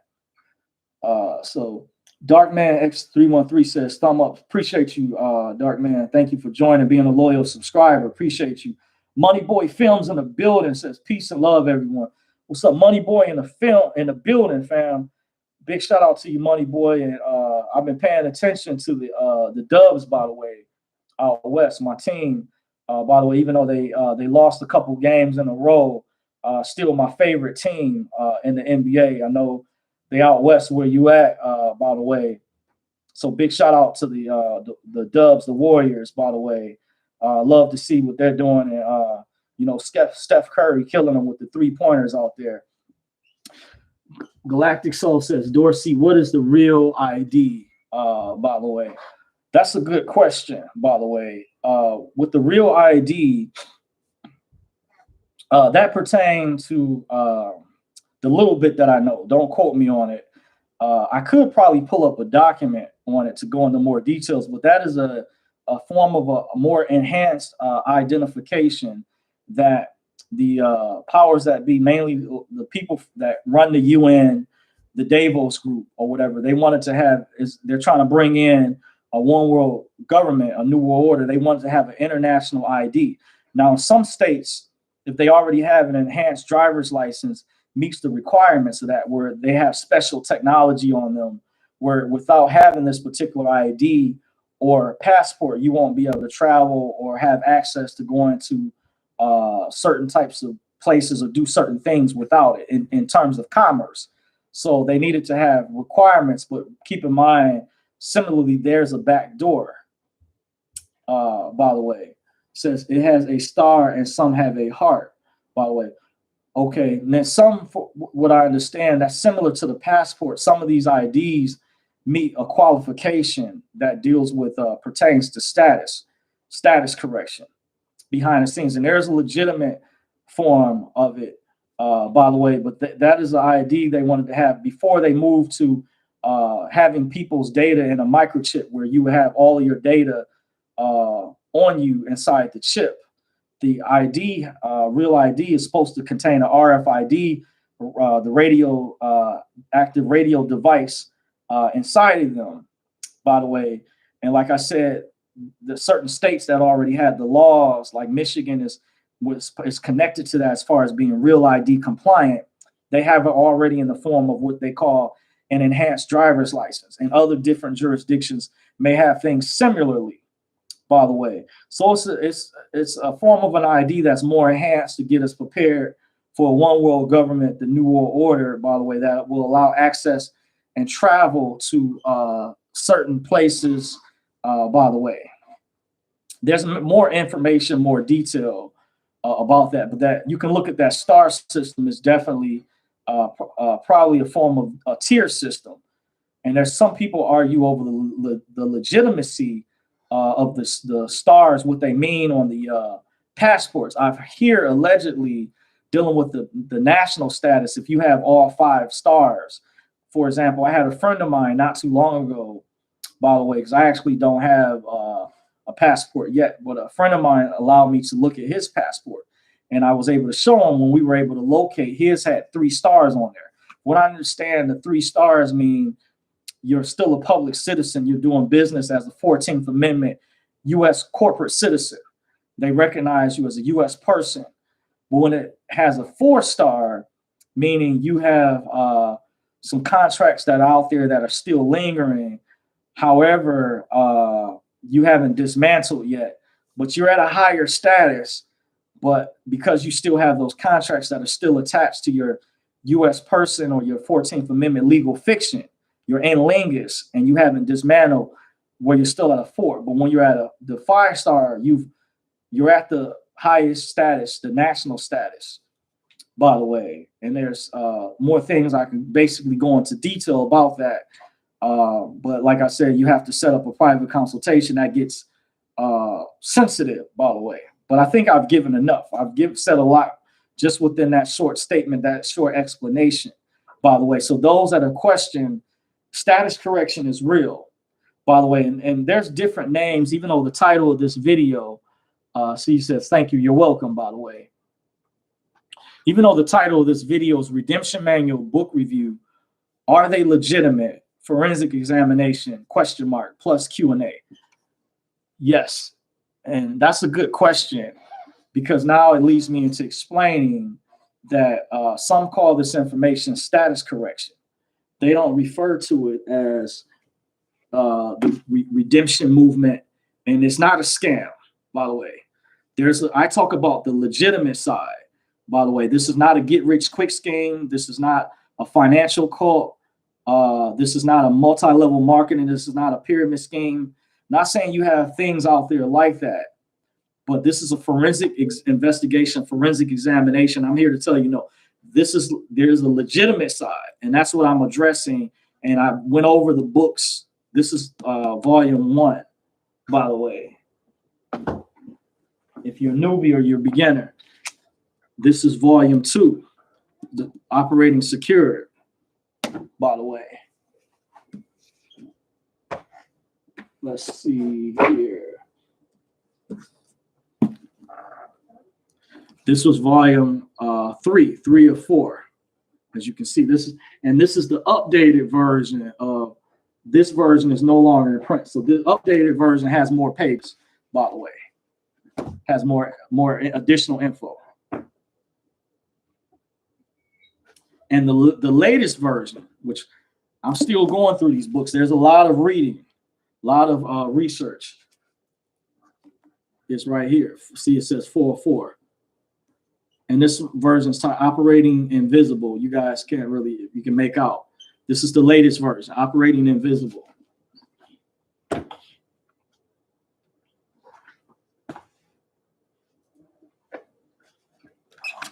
the way.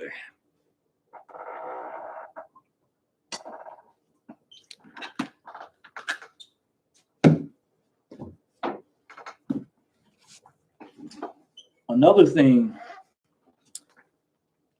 as I went over earlier, looking up business law, you also want to study accounting.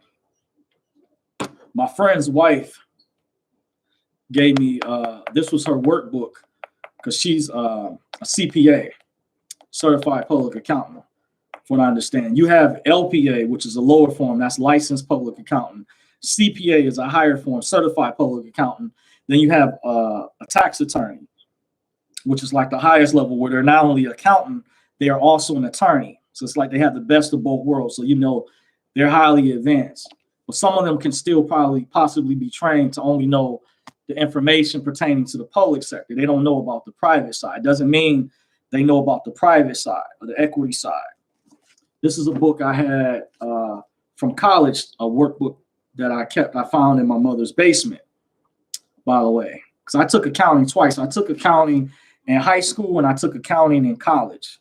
I had the 3 different classes in college, and I also took accounting in high school, by the way, because dealing with the estate, the all caps name, by the way, the in lingus in the court system, there's a 2-sided ledgers in the GAAP's generally accepted principles of accounting, something like that, I believe. By the way, there's a private side. The private side books of banking institutions, I heard, are audited by an entity, several different entities. I think Payne and Weber. Gene Keating helped bring out this information. Kudos to Gene Keating, who was an excellent researcher, by the way. There's so in the generally accepted rules or principles of accounting, you have debits and credits, you have assets and liabilities. It's called double entry bookkeeping. There's a 2-sided ledger, and this represents public and private. Debits and credits, assets and liabilities. Then you have accounts payable, accounts receivable. But they have to balance the books. For example, the Internal Revenue Service is the accounting agency for the government. So they want to do is tally up, is balance the books. So it's important with those that are still public that do a 1040, for example. That's a form of them tallying up, balance the books for the U.S. persons, the U.S. corporations, the legal fictions, because you are, as I went over earlier, you're not only, you are an organization which encompasses many numerous entities. So not only are you an estate, you are a bank. You are, you operate as a corporation. What does it say in Title 28 of the United States Codes pursuant to Title 28, Section 3002, subsection 15. Look up Section A, B, and C. It says all departments, it talks about the section that talks about all departments of that corporation are part of that corporation. So you are instrumentality of that corporation. But question, you have to ask yourself, are you a qualified institutional buyer? Did you claim that estate? By the way, did you do things to claim the intellectual property ownership of that property? By the way, did you do an authentication? Have you done any declarations? Did you file a UCC? Did you lien up the property? You see, now we're getting into commerce, which you learn if you took this class in college, or like the classes we took in high school. Even college is supposed to prepare you for the real world, how to do commerce, how to deal with contracts, by the way. You see how I'm explaining that? So it's important to know about accounting as well, plays a critical part in this information. See, I study a multitude of subjects. This is a part of why this video is titled Redemption Manual Book Review. Are they legitimate? Forensic examination, ? Plus Q&A. So this is a forensic examination into this particular genre, this particular discipline. My friend calls it, I like that term. This is a particular discipline. Redemption education, I call it, by the way. So Money Boy Films in the building says facts. Thank you. Appreciate you for confirming, by the way. Going over additional information. So I went over earlier, there are key definitions to research and investigate in depth, by the way, that will help out with this information. See if I can get a glare. Let me see if I can put this over here. So the key definitions, look up, make sure you look these definitions, these terms up, and research this in depth. Is look up individual, the definition of the term individual, by the way. See if I put this over here. Look up the definition of the word individual, by the way.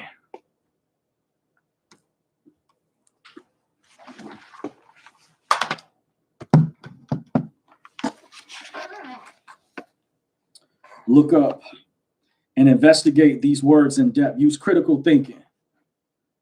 Look up natural person, by the way. Look up the difference between person and you also, if you don't, let's say if you don't have access to, where is it at? It's over here. Say if you don't have access to one of these Black's Law or Bouvier's Law dictionary, then you can go online. They have online encyclopedias, and you can look all these definitions up. This is important, very important. When I went over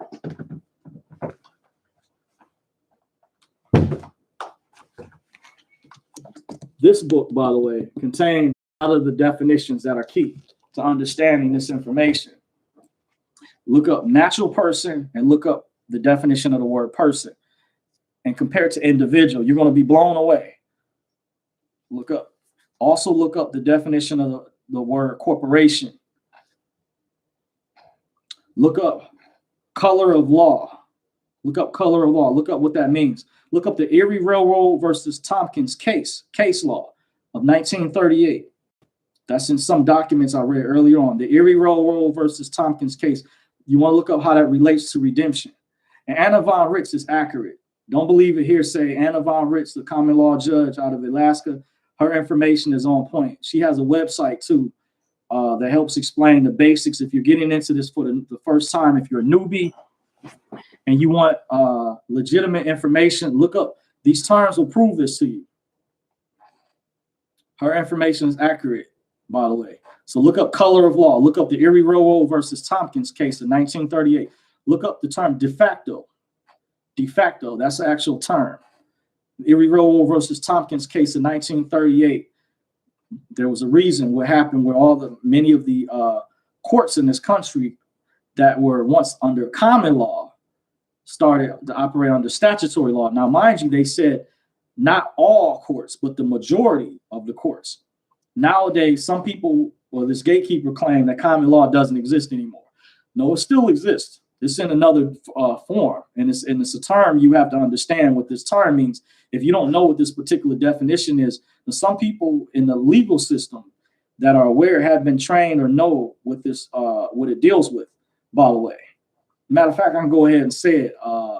Look up equity if you understand probate, but there's a hidden side to. Remember, I went over how the county records, and they keep records, by the way, on the citizens of people, the residents. It's interesting. Look up that word, resident, and why they want it when you have an address and what how that pertains to jurisdiction. Notice when the courts, when they deal with you, what do they send in a presentment? They're sending a notification. A note. What is a notice of lien? Why this is important? Why you have to understand these terms. What is a lien? What is a notice of lien? Why are you receiving this presentment from this maybe a third party entity? See, I'm going over the basics. It's important to get the basics down, the fundamentals, to lay the foundation.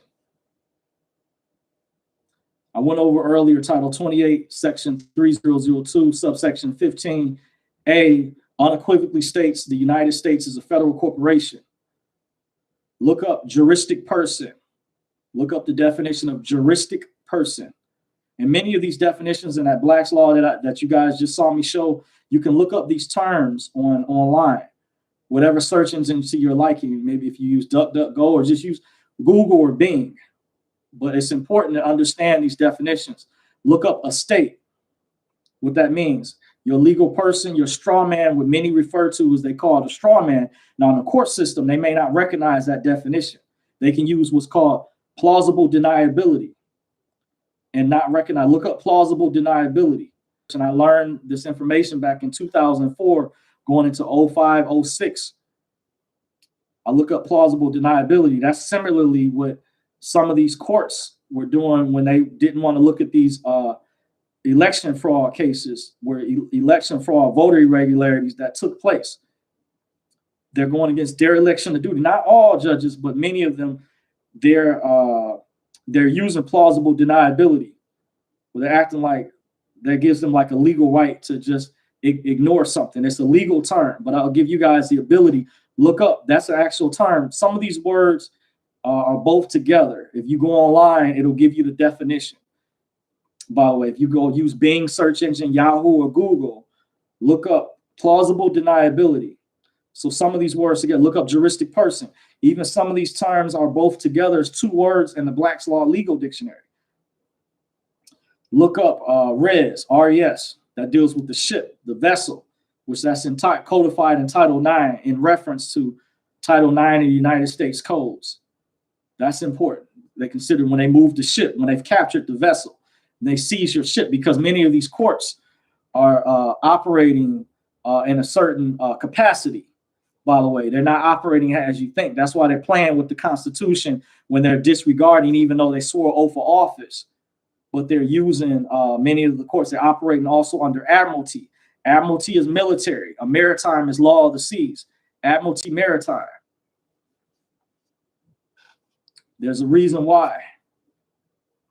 In one of the Black's Law dictionaries, look up what the term United States means. In one of them, it meant District of Columbia. You want to look up what is the implication behind that. The reason about the 10-mile square radius. Some of the older, newer versions, they took this out. They hid this.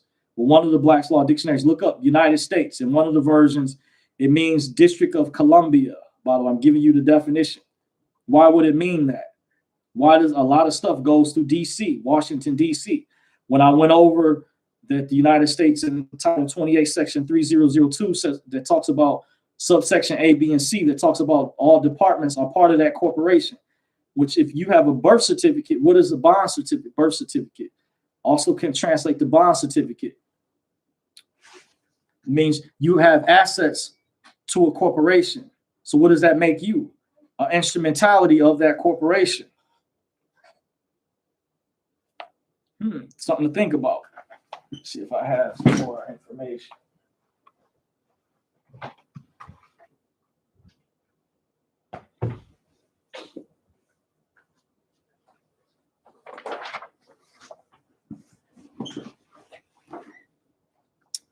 For example, if you have a birth certificate, you have to ask the question, what is it? There's some trying to say that it's not it's not a bond, just like the Social Security card. However, it is a form of a registered securities instrument. Just like I went over accounting in this field called business and law to help you connect the dots.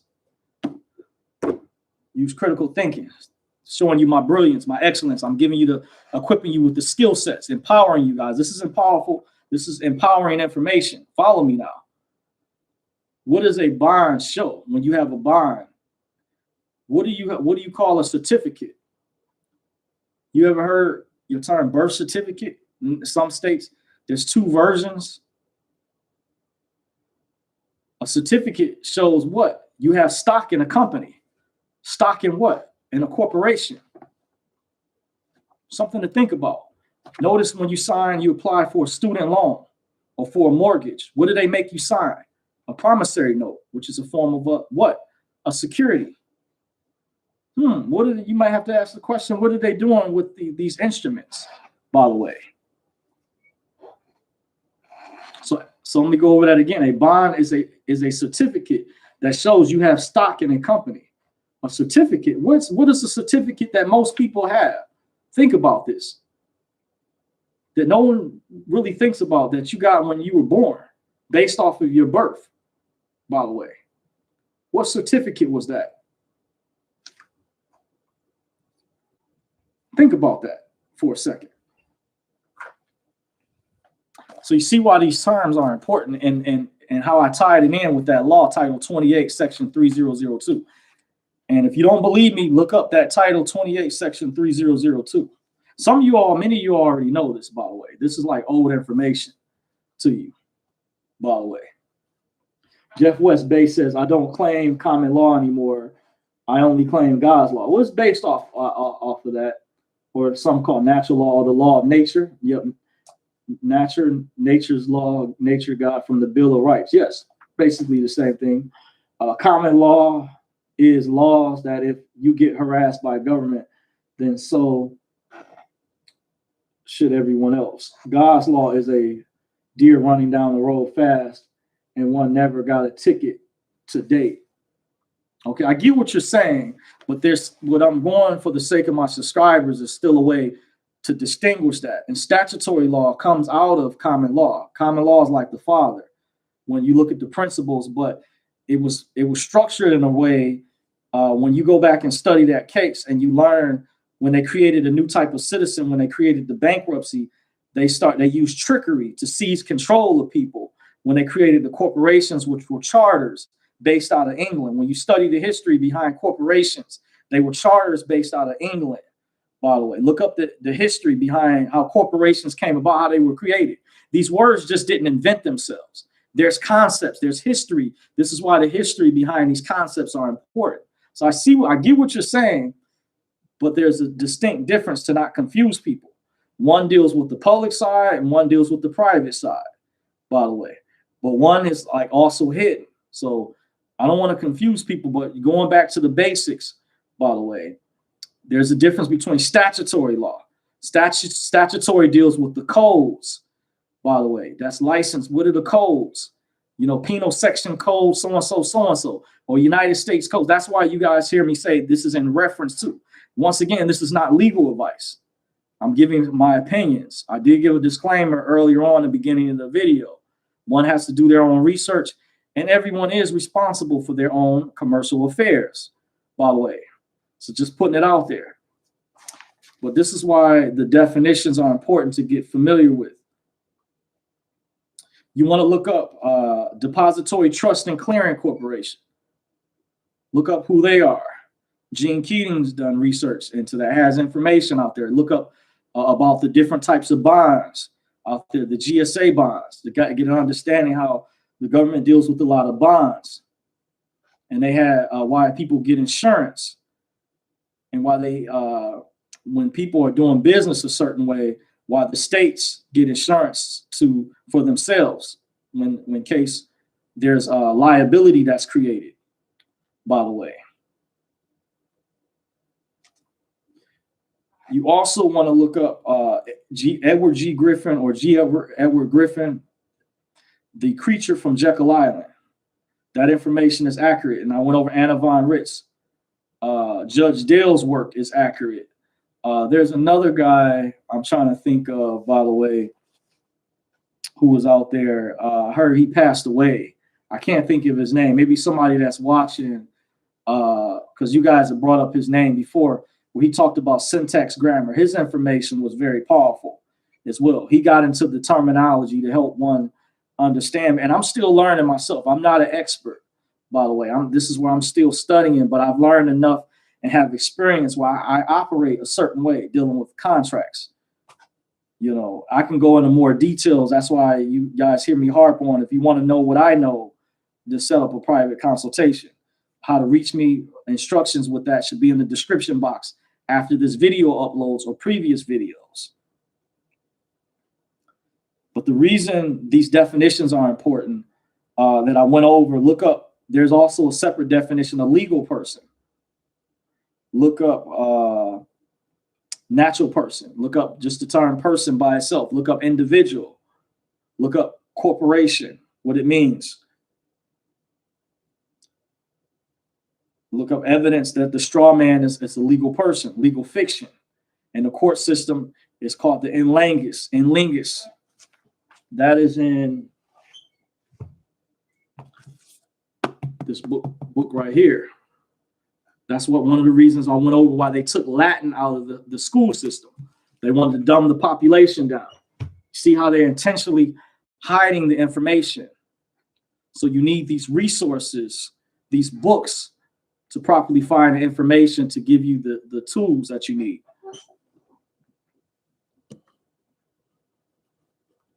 Okay, this camera's blurring. See if I can get this over here. Okay, I struggle with the lighting sometimes when the camera's blurring out. Okay, thank you, Jeff West. Yep, that's it.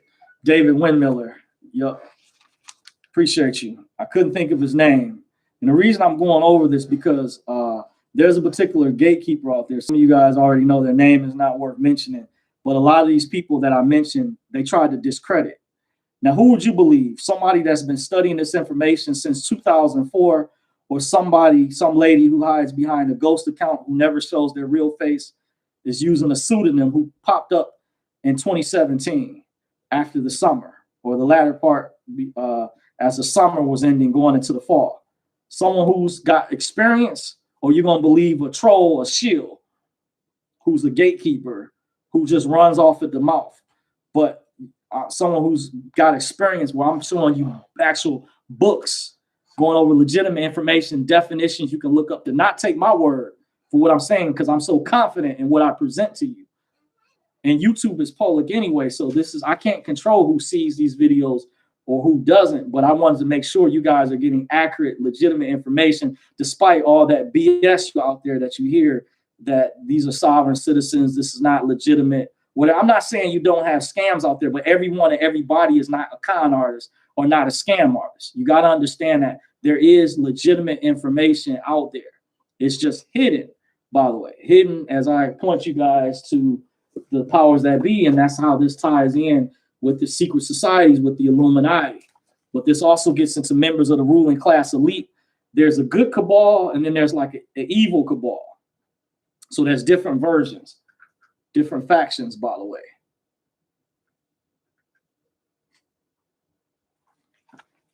So that's where this information comes into play, by the way.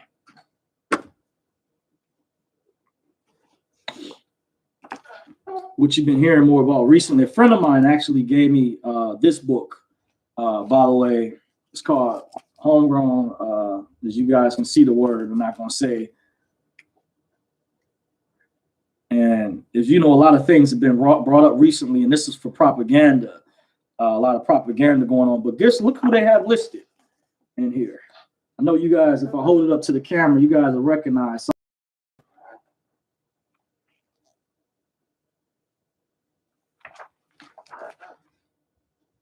I might hold that page right there.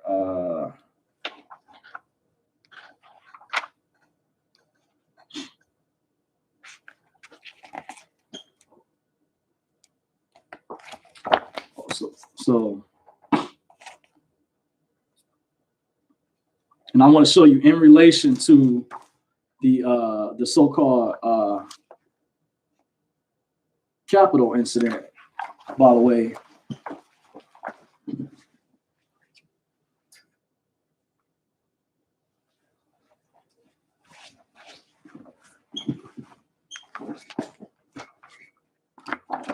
But you see this?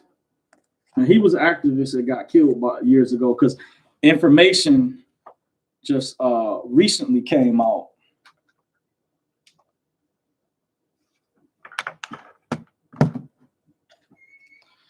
about the family of I guess related to Malcolm X. There was information. This was in the news recently. By the way, made national headlines. By the way, I don't know how, to what degree, but I know I have a relative that studied communications, got their degree at Cleveland State, and told me when I see the news articles through Yahoo, where you can look up different search engines, run the story on Malcolm X, where his assassination, information recently came out that it was an NYPD officer that wrote a diary that had confessed that the government, the FBI, had worked with the NYPD in his assassination at the time. So there's people that say, I'm just using this as an example, with the Capitol riot incident that happened on the 6th, by the way, there's a lot of propaganda going on. When you compare, I'm not on no side, I don't belong to no groups, by the way. So I want to let you guys know, I'm not a registered voter. So this is my voter registration card. I have no political affiliation, but I do admit I do lean more to the right than I do versus the left. But there's certain things that how can I put it? Certain things that I support on either side, by the way. But more so, I do swing more to the right. But that incident that happened, you notice how quick they put up the billboard signs all around the country. But last year, we had police stations being burned down. We had innocent people being attacked. By the way, I'm just saying, there was people that pleaded in certain places, business owners that were being overran by different groups setting stuff on fire. And they were asking for the National Guard to be called in, but nothing was done. Even in their own cities, they were being liberal controlled Democratic areas. But all of a sudden, when this Capitol riot incident happens, they put all these resources all of a sudden to make this particular group the bad guy, by the way. It's the reason I'm going over this book, by the way. A friend of mine got this for me. I didn't buy this because there's other people, millions of people that know this information that I'm going over. But a lot of times they create the false flag events. Photo of firefighters, the destruction. Like, see if I can find like this event. I actually have a separate magazine that went over this article. You see, so this book was put out by, it's called the media source or whatever. So they're putting it right in front of your face. They don't hide it, that there's agents. Like when they tell you that there's no voter fraud, how is that so in Project Veritas? If many of you are familiar with them, James O'Keefe, was like one of the founders of it, or CEO, interviewed. There was a postal worker that came out as a whistleblower. After he came out as a whistleblower, he was visited by the FBI and threatened and forced to sign non-disclosure agreements. This is prior to the Capitol thing happening.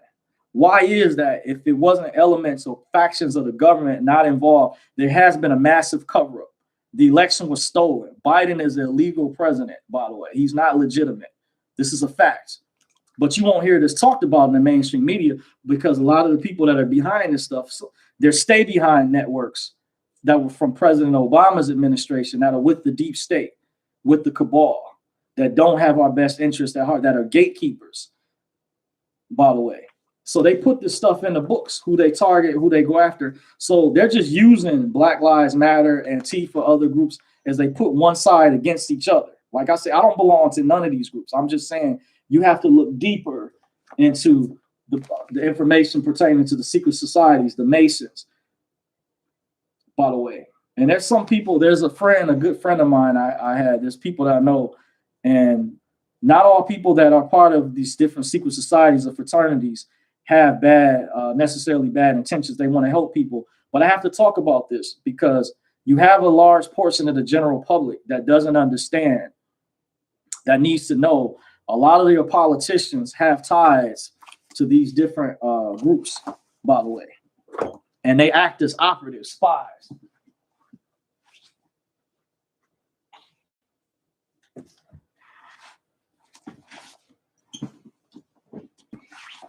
You see, the difference with me, I work hard for everything, most of the things I earned in life. I didn't have any handouts. See, people are afraid to talk about this information. I see some people dropping off, but I'm not afraid.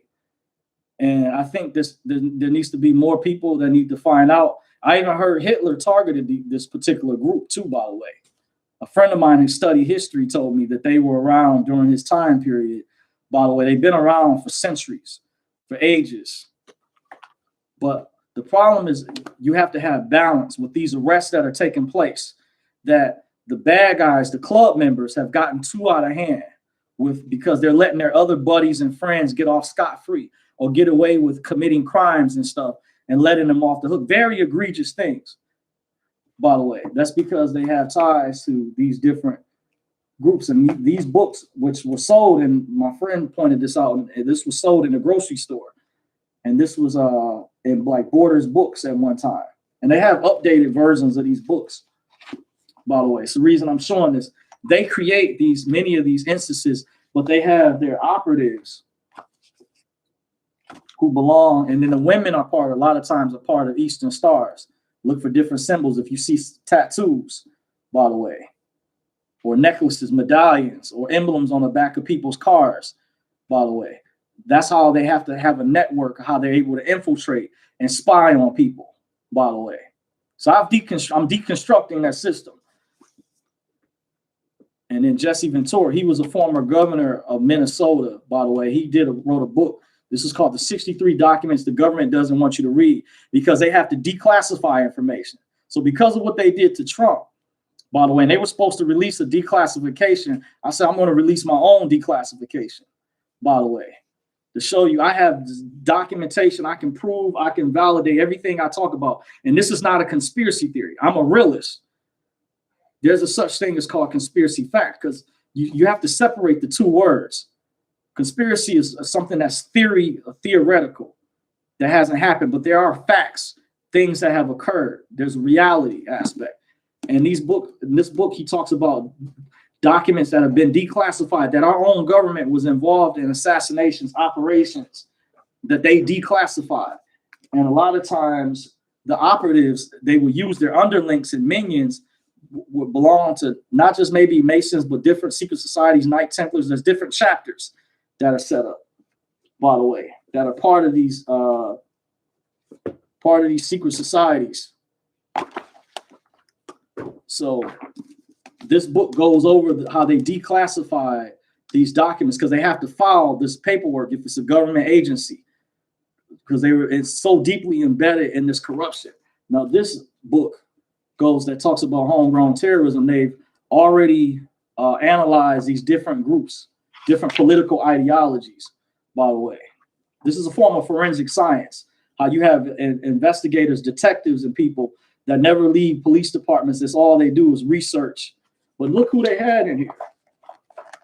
I know you guys recognize these two famous people. This is Robert Kennedy. This is Kennedy's brother. He was assassinated after him. And of course, this is Martin Luther King. There's a book my friend gave me Well, I didn't even know this, but a friend of mine gave me this book. I haven't finished reading. I haven't actually read this yet, but it's Documentation.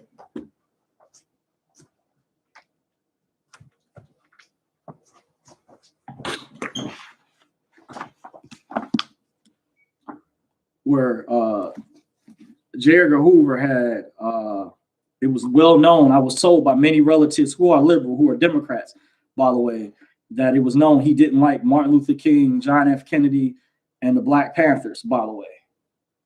So notice nowadays they're going after the so-called, let me see, what's the group I was just, I want to find the page again. Notice they went after they had the Black Panthers in here, but they're going after the so-called the Ku Klux Klan, which was started by the Democratic Party, by the way. History. This is the activist, civil rights activist, Medgar Evers. He wasn't as high profile, but he was assassinated too, just like Martin Luther King and Malcolm X, or Malik El Shabazz, by the way. But notice it's not a coincidence. See, when they can pin these different groups off against one another, they can pick apart.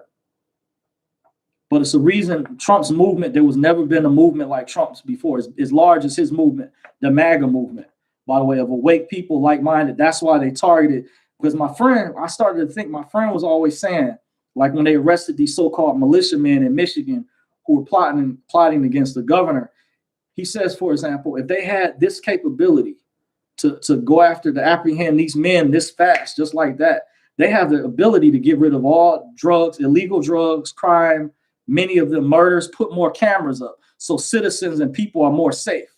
Because you had this so-called activist group last year when Black Lives Matter and Antifa was burning, rioting, and looting, attacking innocent people, eating food for months in comparison to the Capitol riot. That was only one day. They, tried to set up, one group here locally tried to set up a chop zone similar to Seattle. I remember how they took over a whole part of the downtown, the Chas Capitol Hill zone out that way. You had a group that tried to do that here locally, and they wanted to defund the police, and they wanted to get rid of this project called Project Greenlight that helps the police. It's helped reduce 60% of the crime in the city of Detroit. Now, Detroit is a city just like Chicago. Different years, they were murder capitals, where they had the most homicides in one year. By the way, I forget, they keep statistics on this, how each year they'll release reports.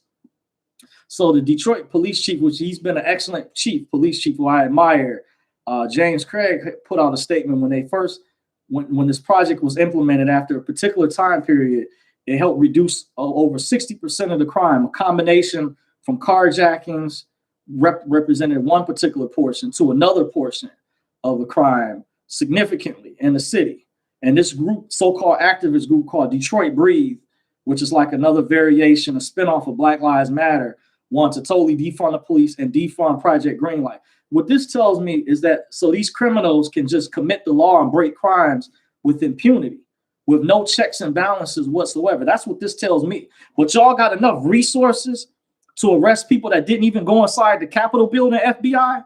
Get the out of here. The FBI is not doing their job. So that's why I'm proving to you guys they're behind a lot of the synthetic terror. Like, that's why I'm showing this book. They create the boogeymans, by the way. But who do they use? This is my own declassification. This is powerful. They use people who are operatives.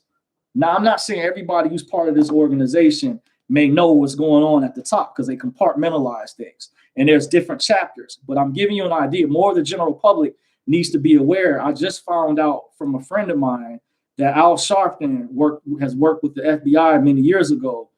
He wore the wiretap to take down a prominent business owner in Detroit named LeVan Hawkins, and he wore the wiretap to take down Assata Shakur. It was a guy, my friend told me, was a whistleblower who came out. He was in a limousine, or not a limousine, forgive me. He was in a cab, I guess, during this time when Al Sharpton was wearing a wiretap, and they were going after Assata Shakur, who was connected to the Black Liberation Army. A friend told me this. I didn't even know. He told me recently. not too long ago, because he does research. He's cold-blooded. Give kudos to. I won't say his name because I'm not the only one. Like I said, there's tons of other people who know this information, but he said Al Sharpton wore the wiretap to take down Assata Shakur. Now you have to ask the question, if Trump was racist, why would Trump pardon Kwame Kilpatrick, by the way? But why didn't Obama pardon Assata Shakur, by the way? It's just something, a variable to think about, because they control, when you know about this group, they create the terror. They manufacture it. You see these other books. And this is how it ties in with the secret societies and how, if one wants, how this information connects to different, to the other stuff I talk about. Because there's one guy said, oh man, Dorsey, you spooking people. No, I'm not spooking people. I'm giving you the references to connect the pieces, connect the dots. Use critical thinking. It's always important, because these evil people at the top, that's what this other group, by the way.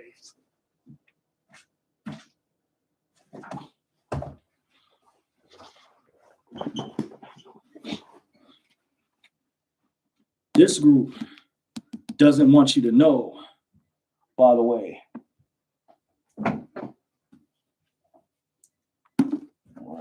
Well, they don't want you to know about this. This group access a lot of times, and you have to check out Leo Zagami's information, by the way.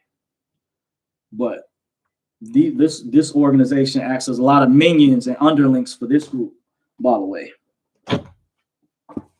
If you're familiar with Leo Zagami, he was interviewed, or he has, been interviewed by Alex Jones at Band.video, by the way. Let me put the link in here, by the way. There's a couple links I was going to put in here to give you guys, and there's an update.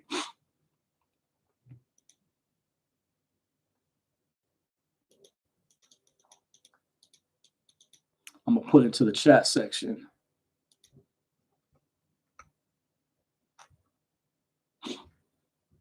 Okay, where am I at? Okay, there we go. I'm gonna put an alternate link, because sometimes they try to block that link, but that's where the real news is at. When I pay attention, I watch other independent sites like BitChute is another one, by the way. But first, I'm gonna go over the alternate link.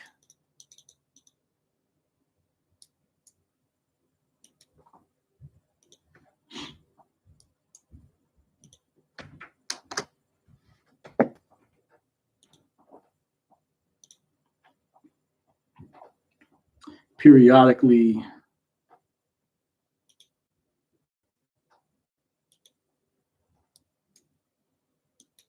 copy.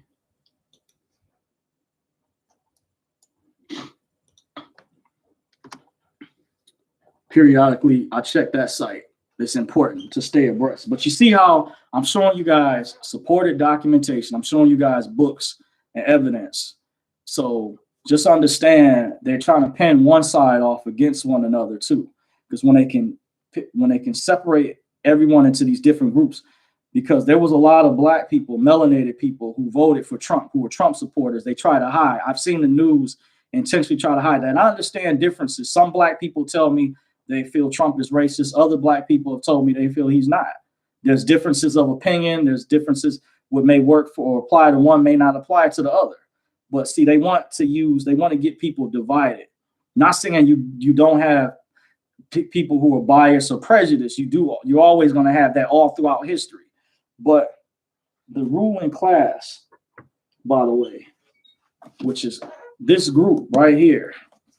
Notice there's a book on it. This is the author, Fritz Springmeier. They use a lot of times these underlinks that are also part of many different, because think about it, they have to have a faction within every organization. While many times they're infiltrated. Some of the guys that were when Martin Luther King was assassinated, they were within his camp. It was stated, and they put books out. A friend of mine, I didn't buy this. A friend of mine gave this to me. I had people give me stuff. I didn't know, but they had records. This book, it shocked me when I looked through it. They kept records on Martin Luther King. They were spying on him at the time. They had agents within his camp. Same with Malcolm X. Information, if you guys know, hit the headlines recently where NYPD officer confessed he was part of the operation when they when they assassinated Malcolm X. He admitted the FBI was involved, and they worked with the NYPD in his assassination. With Martin Luther King, Jesse Jackson was a 33rd degree Freemason. It was told to me. I heard he apologized some years later on one of the Sally Jesse Raphael show that used to come on back in the 80s or 90s, or Phil Donahue, one of those shows. Don't quote me on it. A friend of mine relayed this to me, but he said he made a confession, but he retracted it. And then there was another preacher, which I do have. I saw the video, who made a mistake. Dick Gregory, rest in peace to the Baba. Dick Gregory did a video showing where this preacher made a mistake, and he slipped up and said, moved out the way so they could get a good shot on Martin Luther King. So they showed they had people within his circle. So that's why I'm leery of people that belong to this organization. I actually had a friend when I discovered, because he got spooked years ago, when I asked him about, I could tell I was able to pick up his code language. He said, "Are you seeking light?" And I didn't get what he's talking about. Then I picked up what he was talking about. But he confessed to me at the time. We were still, newly acquaintances at the time. He hadn't saw me in a while because he thought I died in a house fire I was involved with years ago. But he admitted to me at the time. He told me, he said, "Yeah, this is tied in with this Illuminati stuff." So I had a traveling man tell me, even though I've never been through official initiation. And some people say, "Well, Dorsey, how do you know this information?" Because I've come across other whistleblowers and people and had experience. And when I didn't know about things, and say I may have wanted to pledge for this organization at one time, or when I was in college, there was a fraternity, a guy that approached me, and I even saw movies about this stuff. So I've actually been through it. I have experience, so I'm not making this up. But I wanted to warn you guys that the group that's causing a lot of this stuff, you got to study the bloodlines, who they are. There's ways when you start learning about last names, lineages. This is why many of these people, they change their names. Like, did you know Stone is an American version of Stein? Stone is Stein. When some people, families moved over here, they changed their names to hide where they originated from, so they could blend in with the population. A friend of mine who studied eschatology, is like a forensic historian, put me up on this. You see, he's like my Q behind the scenes. Like, I've done work like Q, but being like Bond, field work, investigating, doing a forensic analysis, forensic research. And I think this is important. And this is not hidden. This is public information, by the way. When I was going to pledge some years ago, I was going to go through a lodge, a most worshipful master. He was under Scottish Rite chapter, told me. He said they put a lot of this stuff in books. He said it's on the internet. He said you can look in libraries. So he said, no, wouldn't be violating any rules. Now, they had their own set of rules if I was to officially go through initiation, where he said these things would be expected of you. He said we would want you to get certain books. He said we will need to interview you, things of that sort, when he was breaking this organization down. So that's how I've done research and come across information. Doesn't mean everyone part of this organization has bad intentions. No, but you should be suspect of organizations that, when you learn about, that are part of these different groups, you should be suspect. But that's why certain people, they tell you in society that that is some people say it's not what you know, but who you know. That we think that everything is fair, but some people get certain positions of power, certain things, because they're part of this organization. We even had a rapper admitted, well, I think he tried not to, but he admitted in the song. But then again, he tried to say in one instance that he didn't belong to this group. I won't say his name, but some of you guys can read between the lines. He did a song with another rapper, and I started to discover. So that's how they have this network of people that are teamed up. They talk behind the scenes, by the way, and they violate the rules of snitching because they're part of the club, one big club. Like the comedian George Carlin said, "You're not in it." But keep in mind, these lower level minions and underlings answer to this group. These are the bosses and the organizations that's connected to their group. It's the Bilderberg, the Davos group, which is based out of Davos, Switzerland. By the way, these are real groups where they have the World Economic Forum. Lisa Haven reports on this. So you guys got to do research in other areas that are important. That's why I posted the links to the alternative media sites to get the information. Stuff that YouTube is removing. YouTube can't stop it, because you already got other sites out there. I'm going to post BitChute. by the way. So you guys have access to other links to give you guys the information.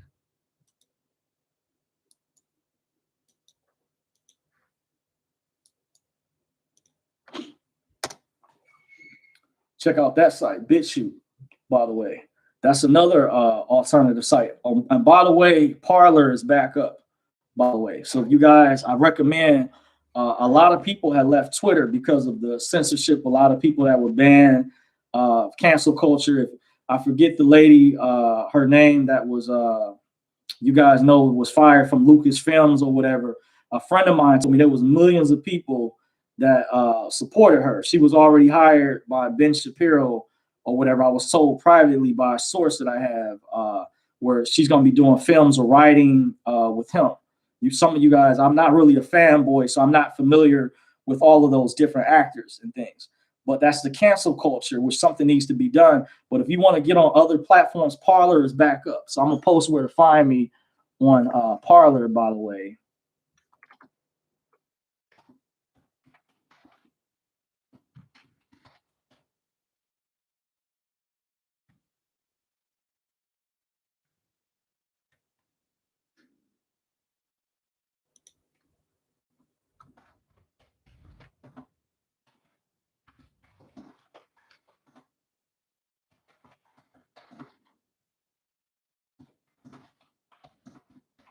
And they try to make it out to be and say that it was for alt-right. It was for anybody. You even have liberal on there who was running in the debates.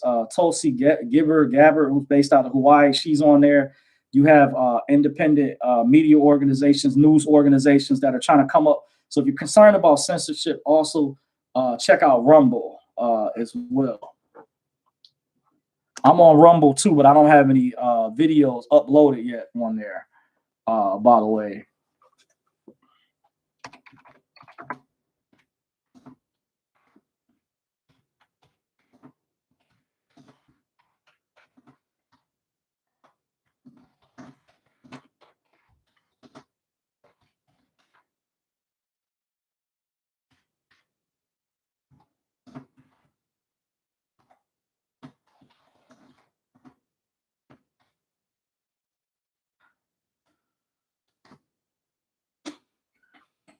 So I just posted that in. By the way, see, we got to get on these other platforms. So these big tech companies, they've been violating, as I went over earlier in this video, a lot of the antitrust laws, just kicking people off at their will because they're competition.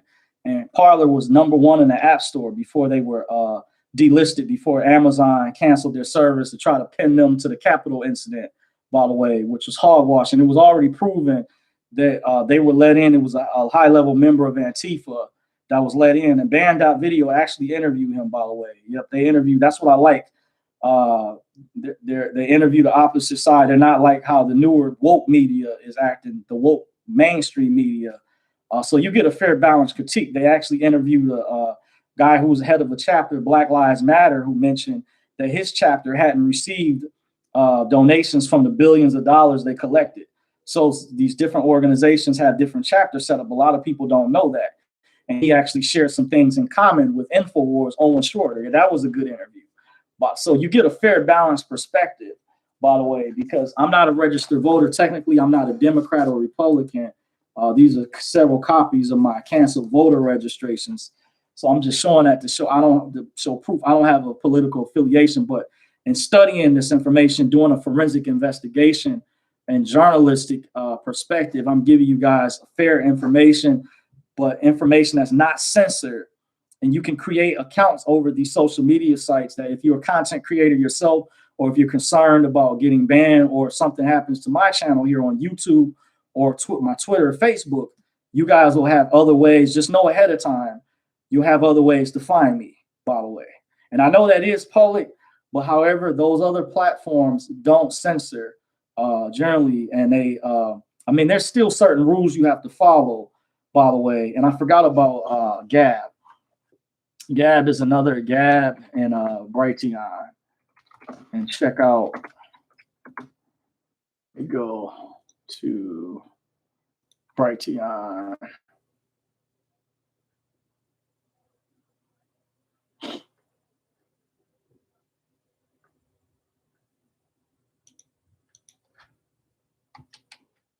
see if I can go type that in. Brighteon looks up. Okay, yeah, that's the there. So you guys see. Okay.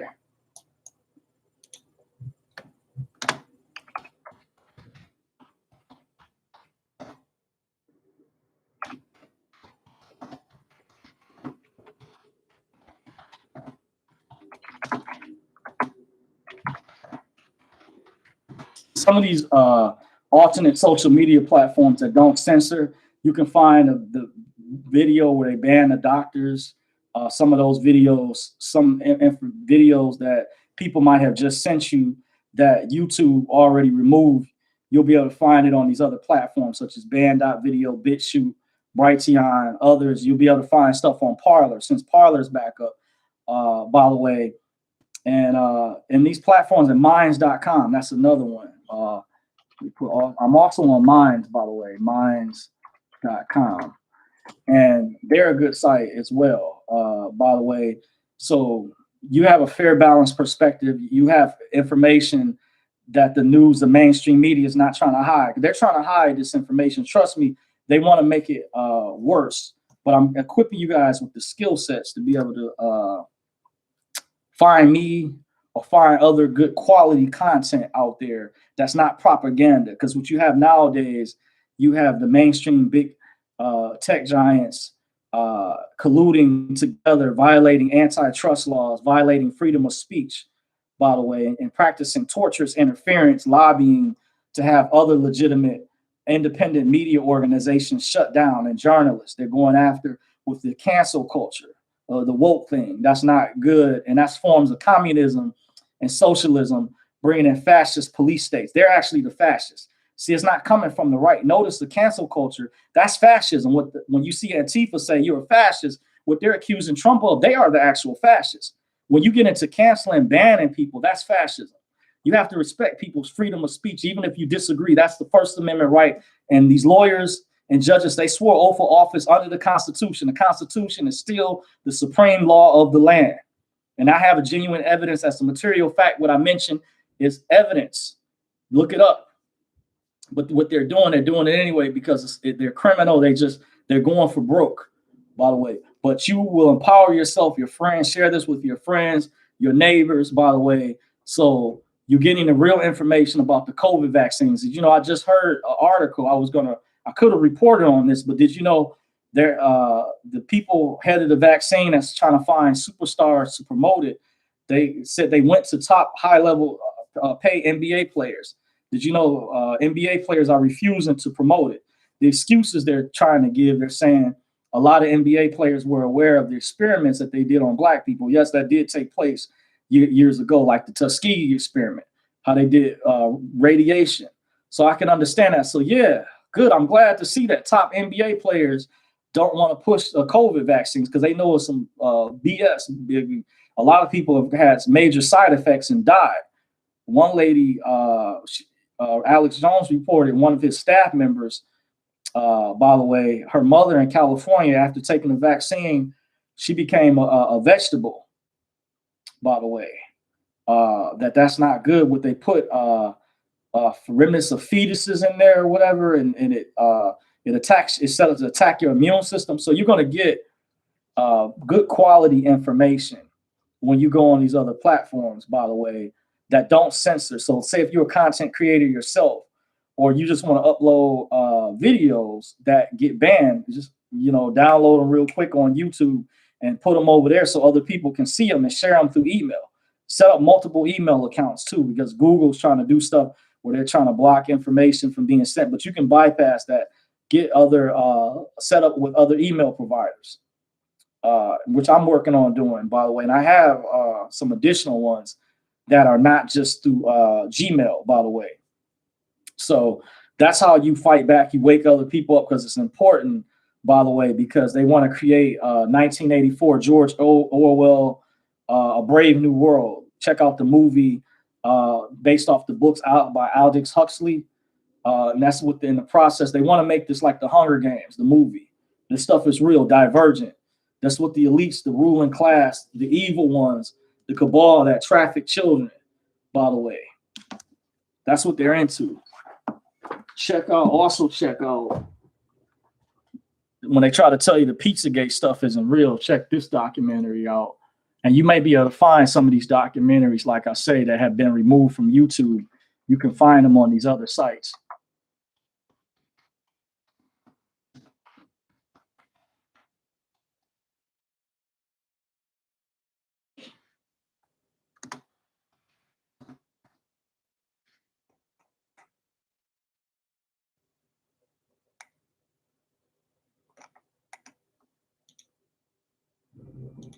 Okay, I'm gonna put this in here. I'm gonna put this link in here for you guys to check out.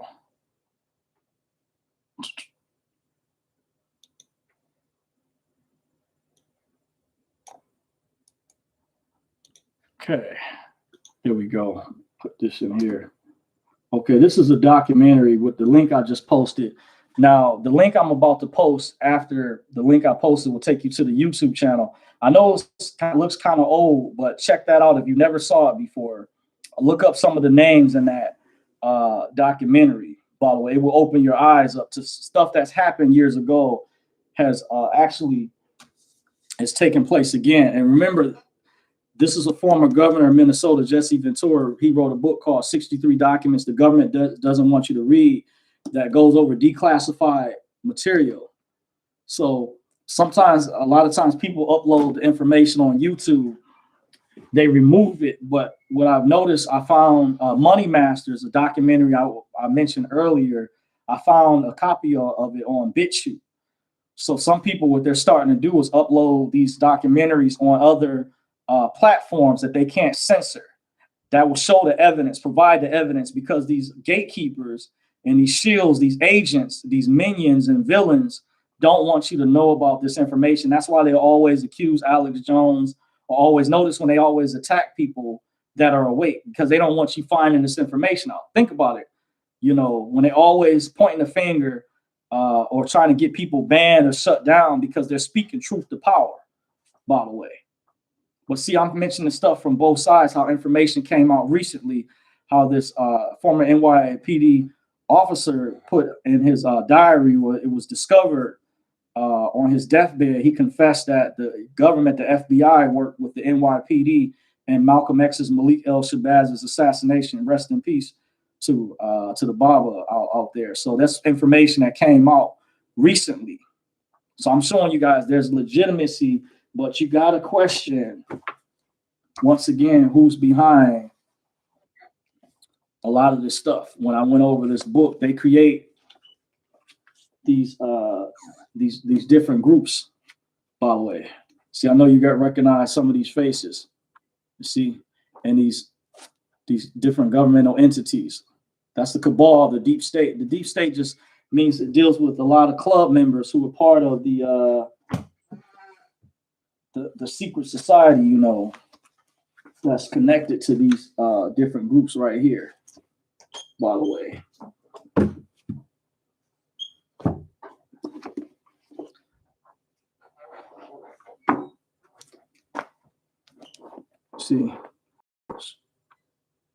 See, I didn't have time to create these books, do this research. I'm just showing you guys there's a point of reference. A friend of mine actually gave me this, by the way.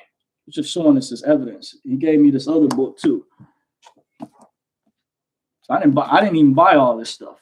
You know, some of this stuff, I'm just saying there's other people out here. Another friend separately, not the same person, bought me this book right here. This goes over how,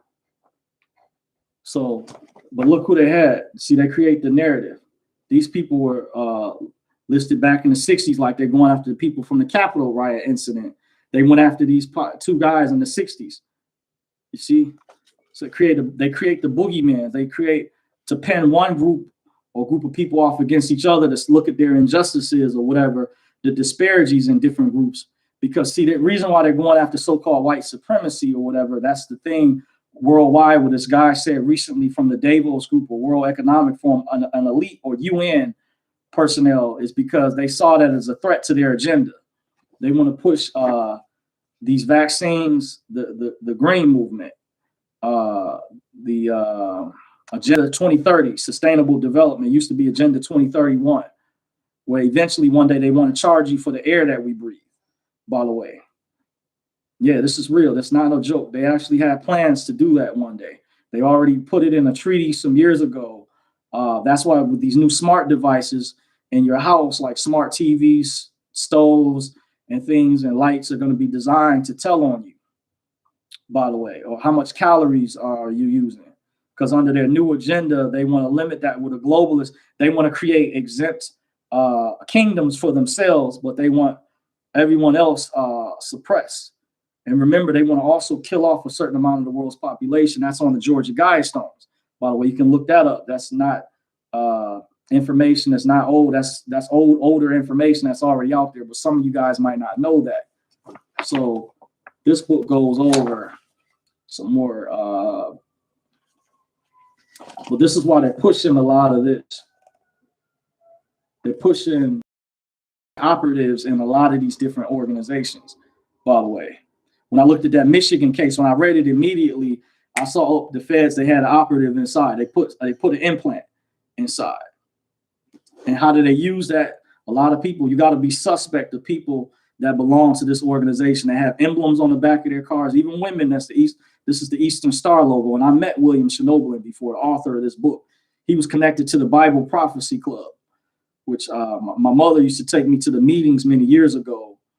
By the way, because the concept is when I was back then, to keep me involved in a church, I like biblical prophecy because it was kind of like my fanboy attraction of like people were into the comic books and stuff like the superheroes of the Bible that had these different skill sets, their allegories, these stories.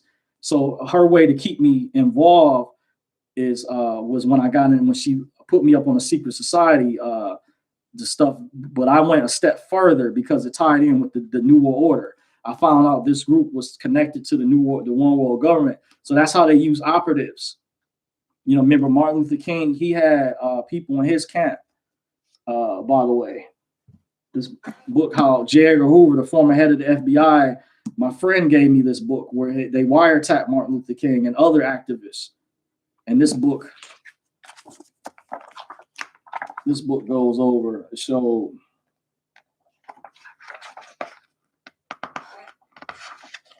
let me see if I can find some other pictures. So this guy, he was targeted, Medgar Evans, by the way. So, and they notice how you have a fraternal order of police. Think about, you got a fraternal order of Antifa or fraternal order of Black Lives Matter, but you have to pay attention to the people that are Masons that belong to this group, that are club members, that are working for the higher ups. What do I do with that other book?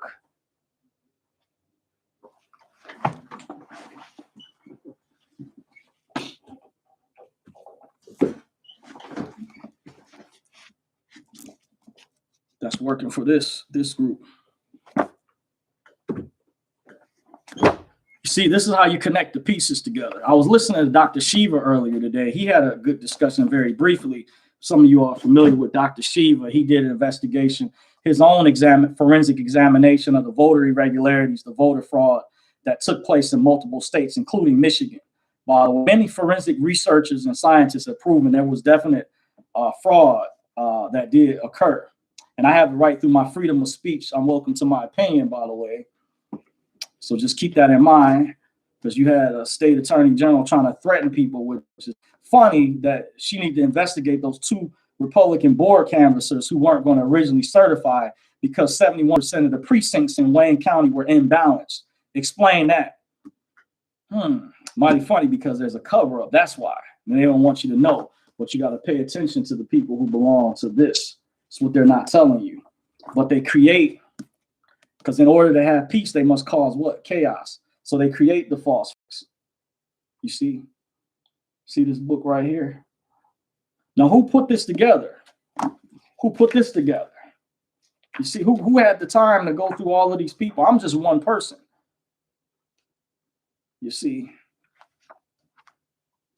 well, this group goes over the group that Obama's father had ties to, the Weather Underground, by the way. Bill Ayers. One of the reasons a friend told me they didn't want to, he didn't want to pardon Assata Shakur because she has dirt on Obama allegedly. She's down, even though Cuba's protecting her. But you have to think, if Trump was racist, why did he pardon our former hip hop mayor who was caught up in a lot of trouble, Kwame Kilpatrick, by the way? So I asked that question right after Kwame was pardoned. I saw the Facebooks blowing up. They're talking all this smack that Trump is racist, but ironically, and Kwame was connected to the black consciousness, to the black, liberation kind of the movement, by the way. It's different factions and whatever, the shrine of the Black Madonna. So mighty funny, but they throw that word racism. See, they want to pin different groups against each other when they need to be. Black and white people, other factions need to be uniting on certain fronts, by the way, to stop this group. These are the real bad guys who you need to pay attention. You need to study the bloodlines and get into learning these last names. That's what people need. I could do another series because I also have the book, The Secret Relationship Between Blacks and Jews, how certain bloodlines own slaves. Like that actor Sacha Baron Cohen and Trump's former attorney, Cohen, I think it was Michael Cohen. Those last names were in, I'm gonna pull it out now, by the way.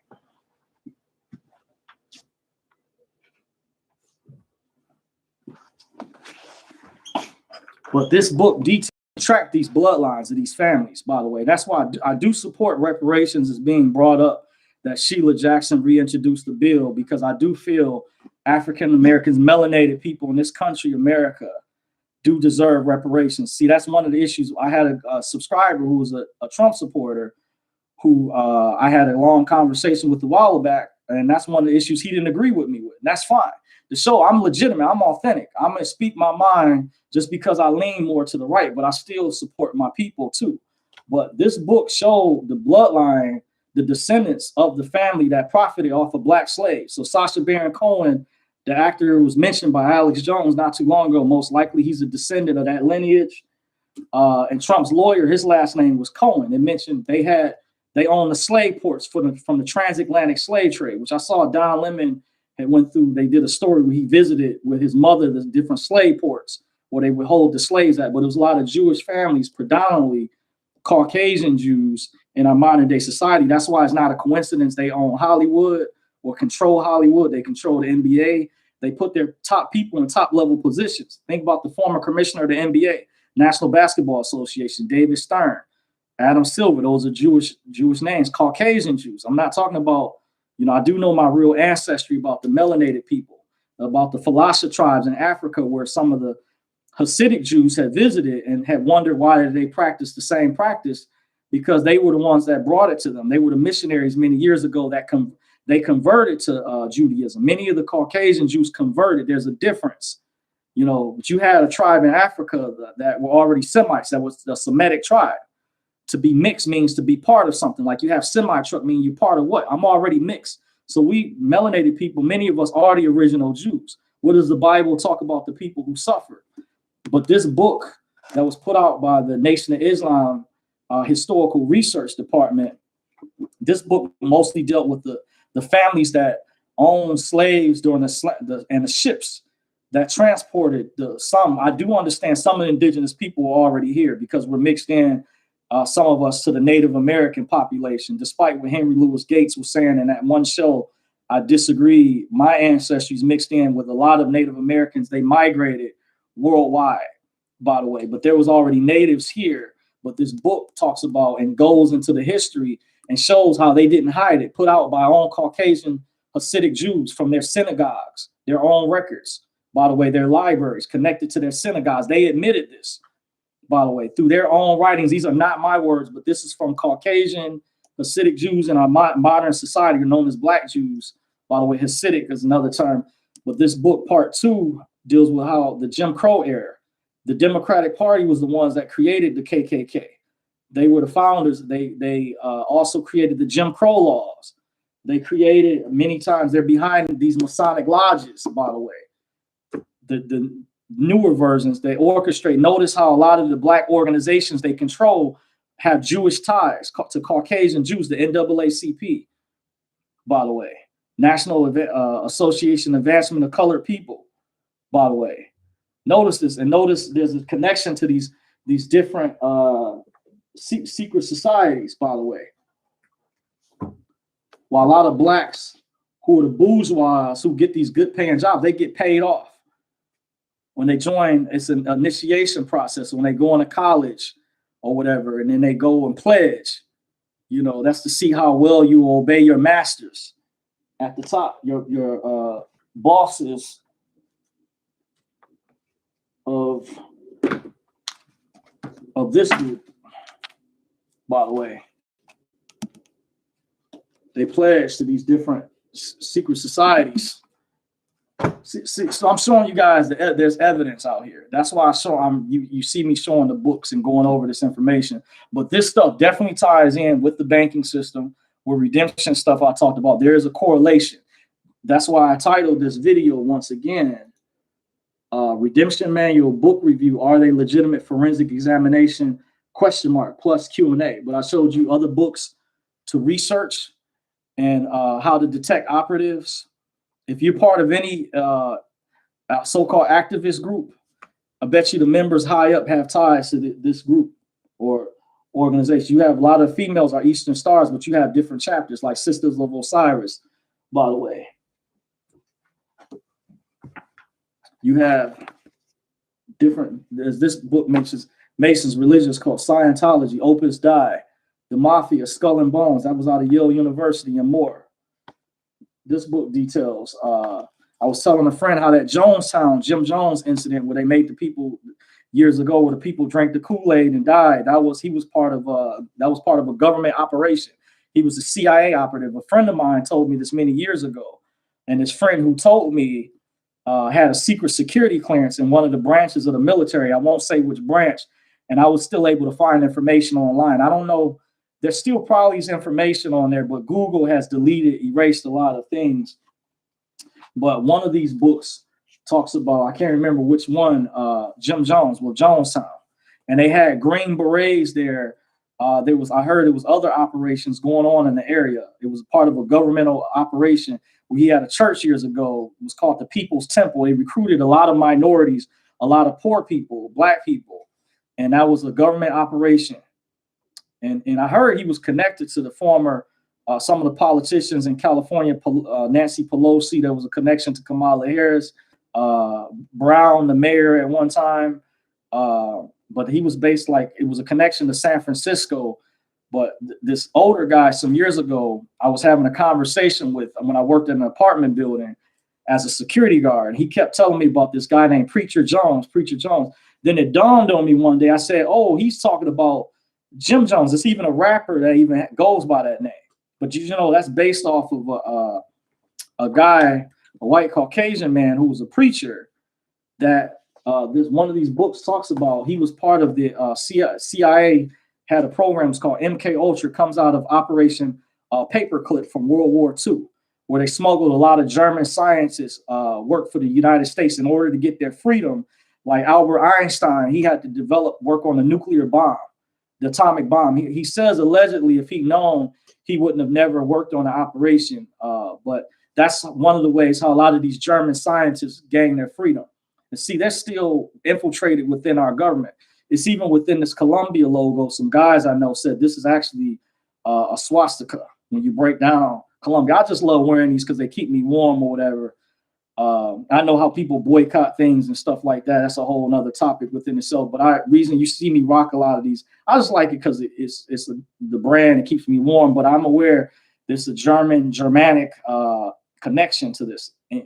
And I noticed even some of the bloodlines, they wear these as well. I've noticed, by the way. Just saying, breaking things down. But they use symbolism. Ted Gunderson, look up his name. He was a former FBI agent years ago. He helps try to warn people about this group. And a lot of this information I'm going over, I'm going to type his name in the chat. You want to look up Ted Gunderson.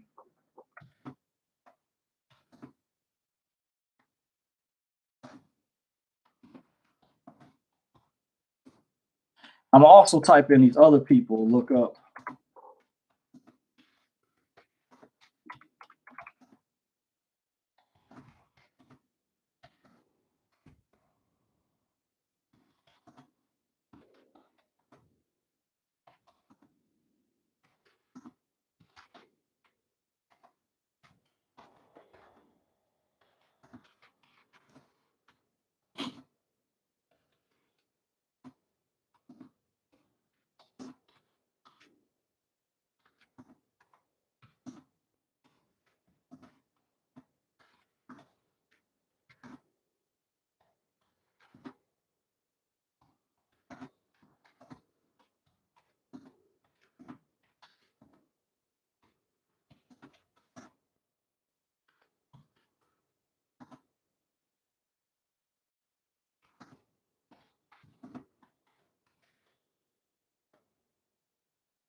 Okay, I typed in some information. This is research, so hopefully, when after the video uploads, I did allow for the chat replay to replay for those who may watch this after this video uploads. But I put some information in there that's important. So I covered alternative social media platforms for you all to check out. Check out the links, bookmark those if you know how to bookmark, so you can always go back to those sites and check out. Look up Noreen Gosh and her son Johnny Gosh, who was kidnapped many years ago. Johnny Gosh, look up that story. Also look up.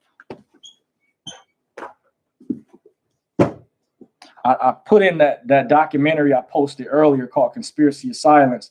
That's in the chat section as well. The guys, because this information is important to know this. Why you're gonna have to fight for your freedom.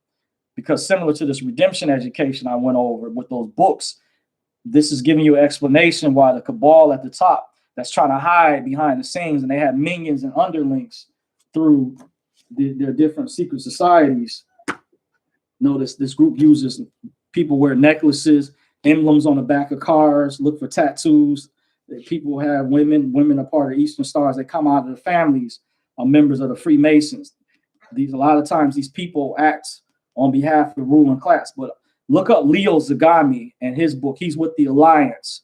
So there's two sides to everything. There's a good side and then there's a bad side, by the way. So I really didn't touch too much on a good side, or some call it good cabal. Leo Zagami is with the group, the Alliance, like where Trump is with the Alliance. He's not with the evil cabal like Bush, Hillary, Obama, President Obama, Bush. That's with the heavily embedded with the deep state. That's how some of us, there was a difference where there's a split between African Americans who are woke up to the truth, truly woke, who truly know what's going on and can distinguish. Because that's why I'm going over a lot of these books, but there's dots that people haven't connected. These documentaries will help you, are very important to understand. And I'm going over this information to show you how it overlaps with these other genres and other disciplines. It's important because these people at the top, these particular people don't want you to know that, and they have these people work as their minions, that they orchestrate stuff like this. You see? So these other two women I'm gonna put in, they were part of this. They came out as whistleblowers. Ted Gunderson helped them out years ago. There's two women. I'm gonna type their names in the chat. Look up their stories. Just Google or search. If you can't find them on YouTube, you can also do a search on Yahoo or Google search engines. Information still should be on there, and it will provide you validity behind Pizzagate and why. See, the Democrats, they're desperate because see they're losing so bad. That's why they're trying to cover this up. They're trying to label this stuff as conspiracy, but it's not. This is facts should matter, but it's important you get accurate information. But it's important you research the information, you use critical thinking, and you look at it in depth from a forensic analysis perspective. You can't be a weekend warrior. You have to look at this in depth, and you'll start to understand over time. You'll start to connect the pieces together. If you having trouble comprehending, see, my comprehension level is up there. By the way, I had a friend who was a scientist years ago who broke down his inventions and showed me his patents with magnetic propulsion, laser beam technology. And he explained other things I didn't understand at the time about the atom and how the elements, and how he showed me how the whole universe has a blueprint within the atom. He was able to draw it. He studied quantum physics, by the way. So I've met all sorts of people from different backgrounds, different walks of life. There's whistleblowers. So this information is not, when you hear a group try to accuse this of being conspiracy theory, you need to take a close look, use critical thinking and brainstorm. Say that might be a gatekeeper. That may be an agent or shield, some type of shield. When they talking that stuff, that's immediately tells your radar should go up. That's a shield, or their agent, or if they don't want you mentioning stuff about this group, then you don't want other people waking up. Then there's a saying, if you're not with us, then you're against us. But there's one side of this group that's with the good side, but you have to distinguish through a person's actions if they're with the good, if they live by the book, or if they live by the sword. Because I live by the book. Always try, but never deny. And upon failure, willing and able to try again. But I live by the book. I don't live by the sword. There's some part of this, they're cutthroat and they need to be removed. And that's why there's imbalance with the government, because they're letting their club members, their other secret society friends get away with too much crap. And that's why the balance needs to be restored. Because Ra's al Ghul was training, if you watch Batman Begins, part of the League of Shadows, he was telling the actor Christian Bale, who was playing Batman, as he was training him, Ra's al Ghul was saying criminals thrive on society's understanding. He was trying to teach Batman, you must show no mercy, when he wanted him to kill the guy, and Christian Bale refused to go against his principles at the time. But Ra's al Ghul was trying to explain to him to understand compassion is a weakness your enemies will not share. And that's the thing with this group. They're very cutthroat. They don't have compassion. So that's why they use this layer, this web of people that are part of, heavily connected to this group. But I'm not saying everybody part of this group. There's some members that are good. But you have to check out the movie Divergent. You want to watch Hunger Games, Divergent. There's another movie that came out not too long ago. It was a YouTube feature film. By the way, had a top YouTube content creator played as a star in it.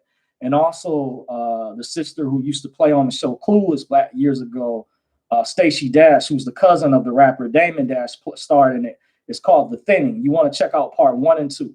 That is a must watch. Check out part 1 and 2. And there's another movie that came out some years ago.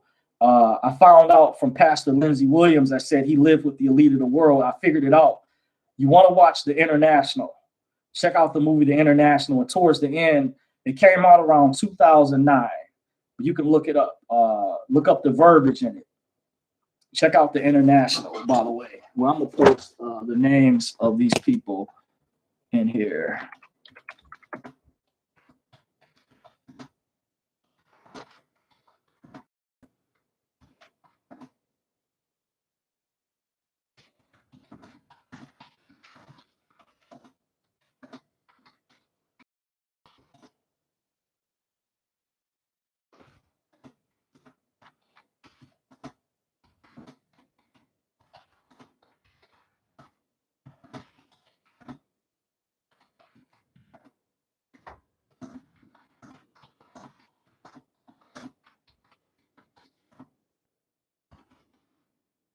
Okay.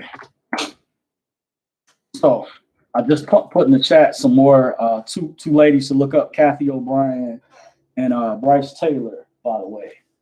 Put that over here. My pen. Okay. I mentioned look up Kathy O'Brien and Bryce Taylor. By the way, look up their stories and the previous people that I had posted. I typed in the chat section. So hopefully after this video uploads, you guys should be able to see the live chat, by the way. So I'm getting ready to shut things down. I appreciate my viewers, all my subscribers, those that continue to rock with me. By the way, don't forget to subscribe to Dorsey's Resource if you haven't. If you want to follow me on social media, you can follow me on Facebook. I'm on Twitter, but obviously, as I mentioned, alternative platforms. I'm already on minds.com. I do post my videos on there from time to time. I'm also on Parler, and Parler back up, by the way. So all those who are on Parler, get back on there. There's some other notable people that do share amazing posts that are famous that are on there. About a former football player, Herschel Walker, is on there. Hannity is on there. Fox has turned more left, being censored. He's still on there posting really good content. Dan Bongino, former member of the Secret Service, MMA, really cool guy to listen to, follow. My friend is on Parler, so get back over there. They're back up, by the way. You can also find me down the road in case anything happens. These are backups. Brighteon, but I'm already set up on mine. I'm on Gab at Dorsey's Resource. So if you want to find me on Gab or Parler, just type it at Dorsey's Resource. By the way, obviously I'm on YouTube and Facebook and Twitter, but it's good to have those backups out there. That's why I mentioned those alternative platforms. With that being said, I appreciate each and every one of you for taking the time out of your busy schedule, out of your day to watch my videos. I am your host, John Dorsey. Thank you for joining me. I'm gonna leave you with these quotes, these cliches. Real legends never die. I forgot. Rest in peace. It's already been 1 year since Kobe, died in a helicopter crash. By the way, big shout out to Currency 365. You're welcome to subscribe to his channel as well. It's been a big supporter of mine. By the way, real legends never die. The marathon will continue. And till next time, I'm your host and signing out. Deuces. Wakanda forever. Peace.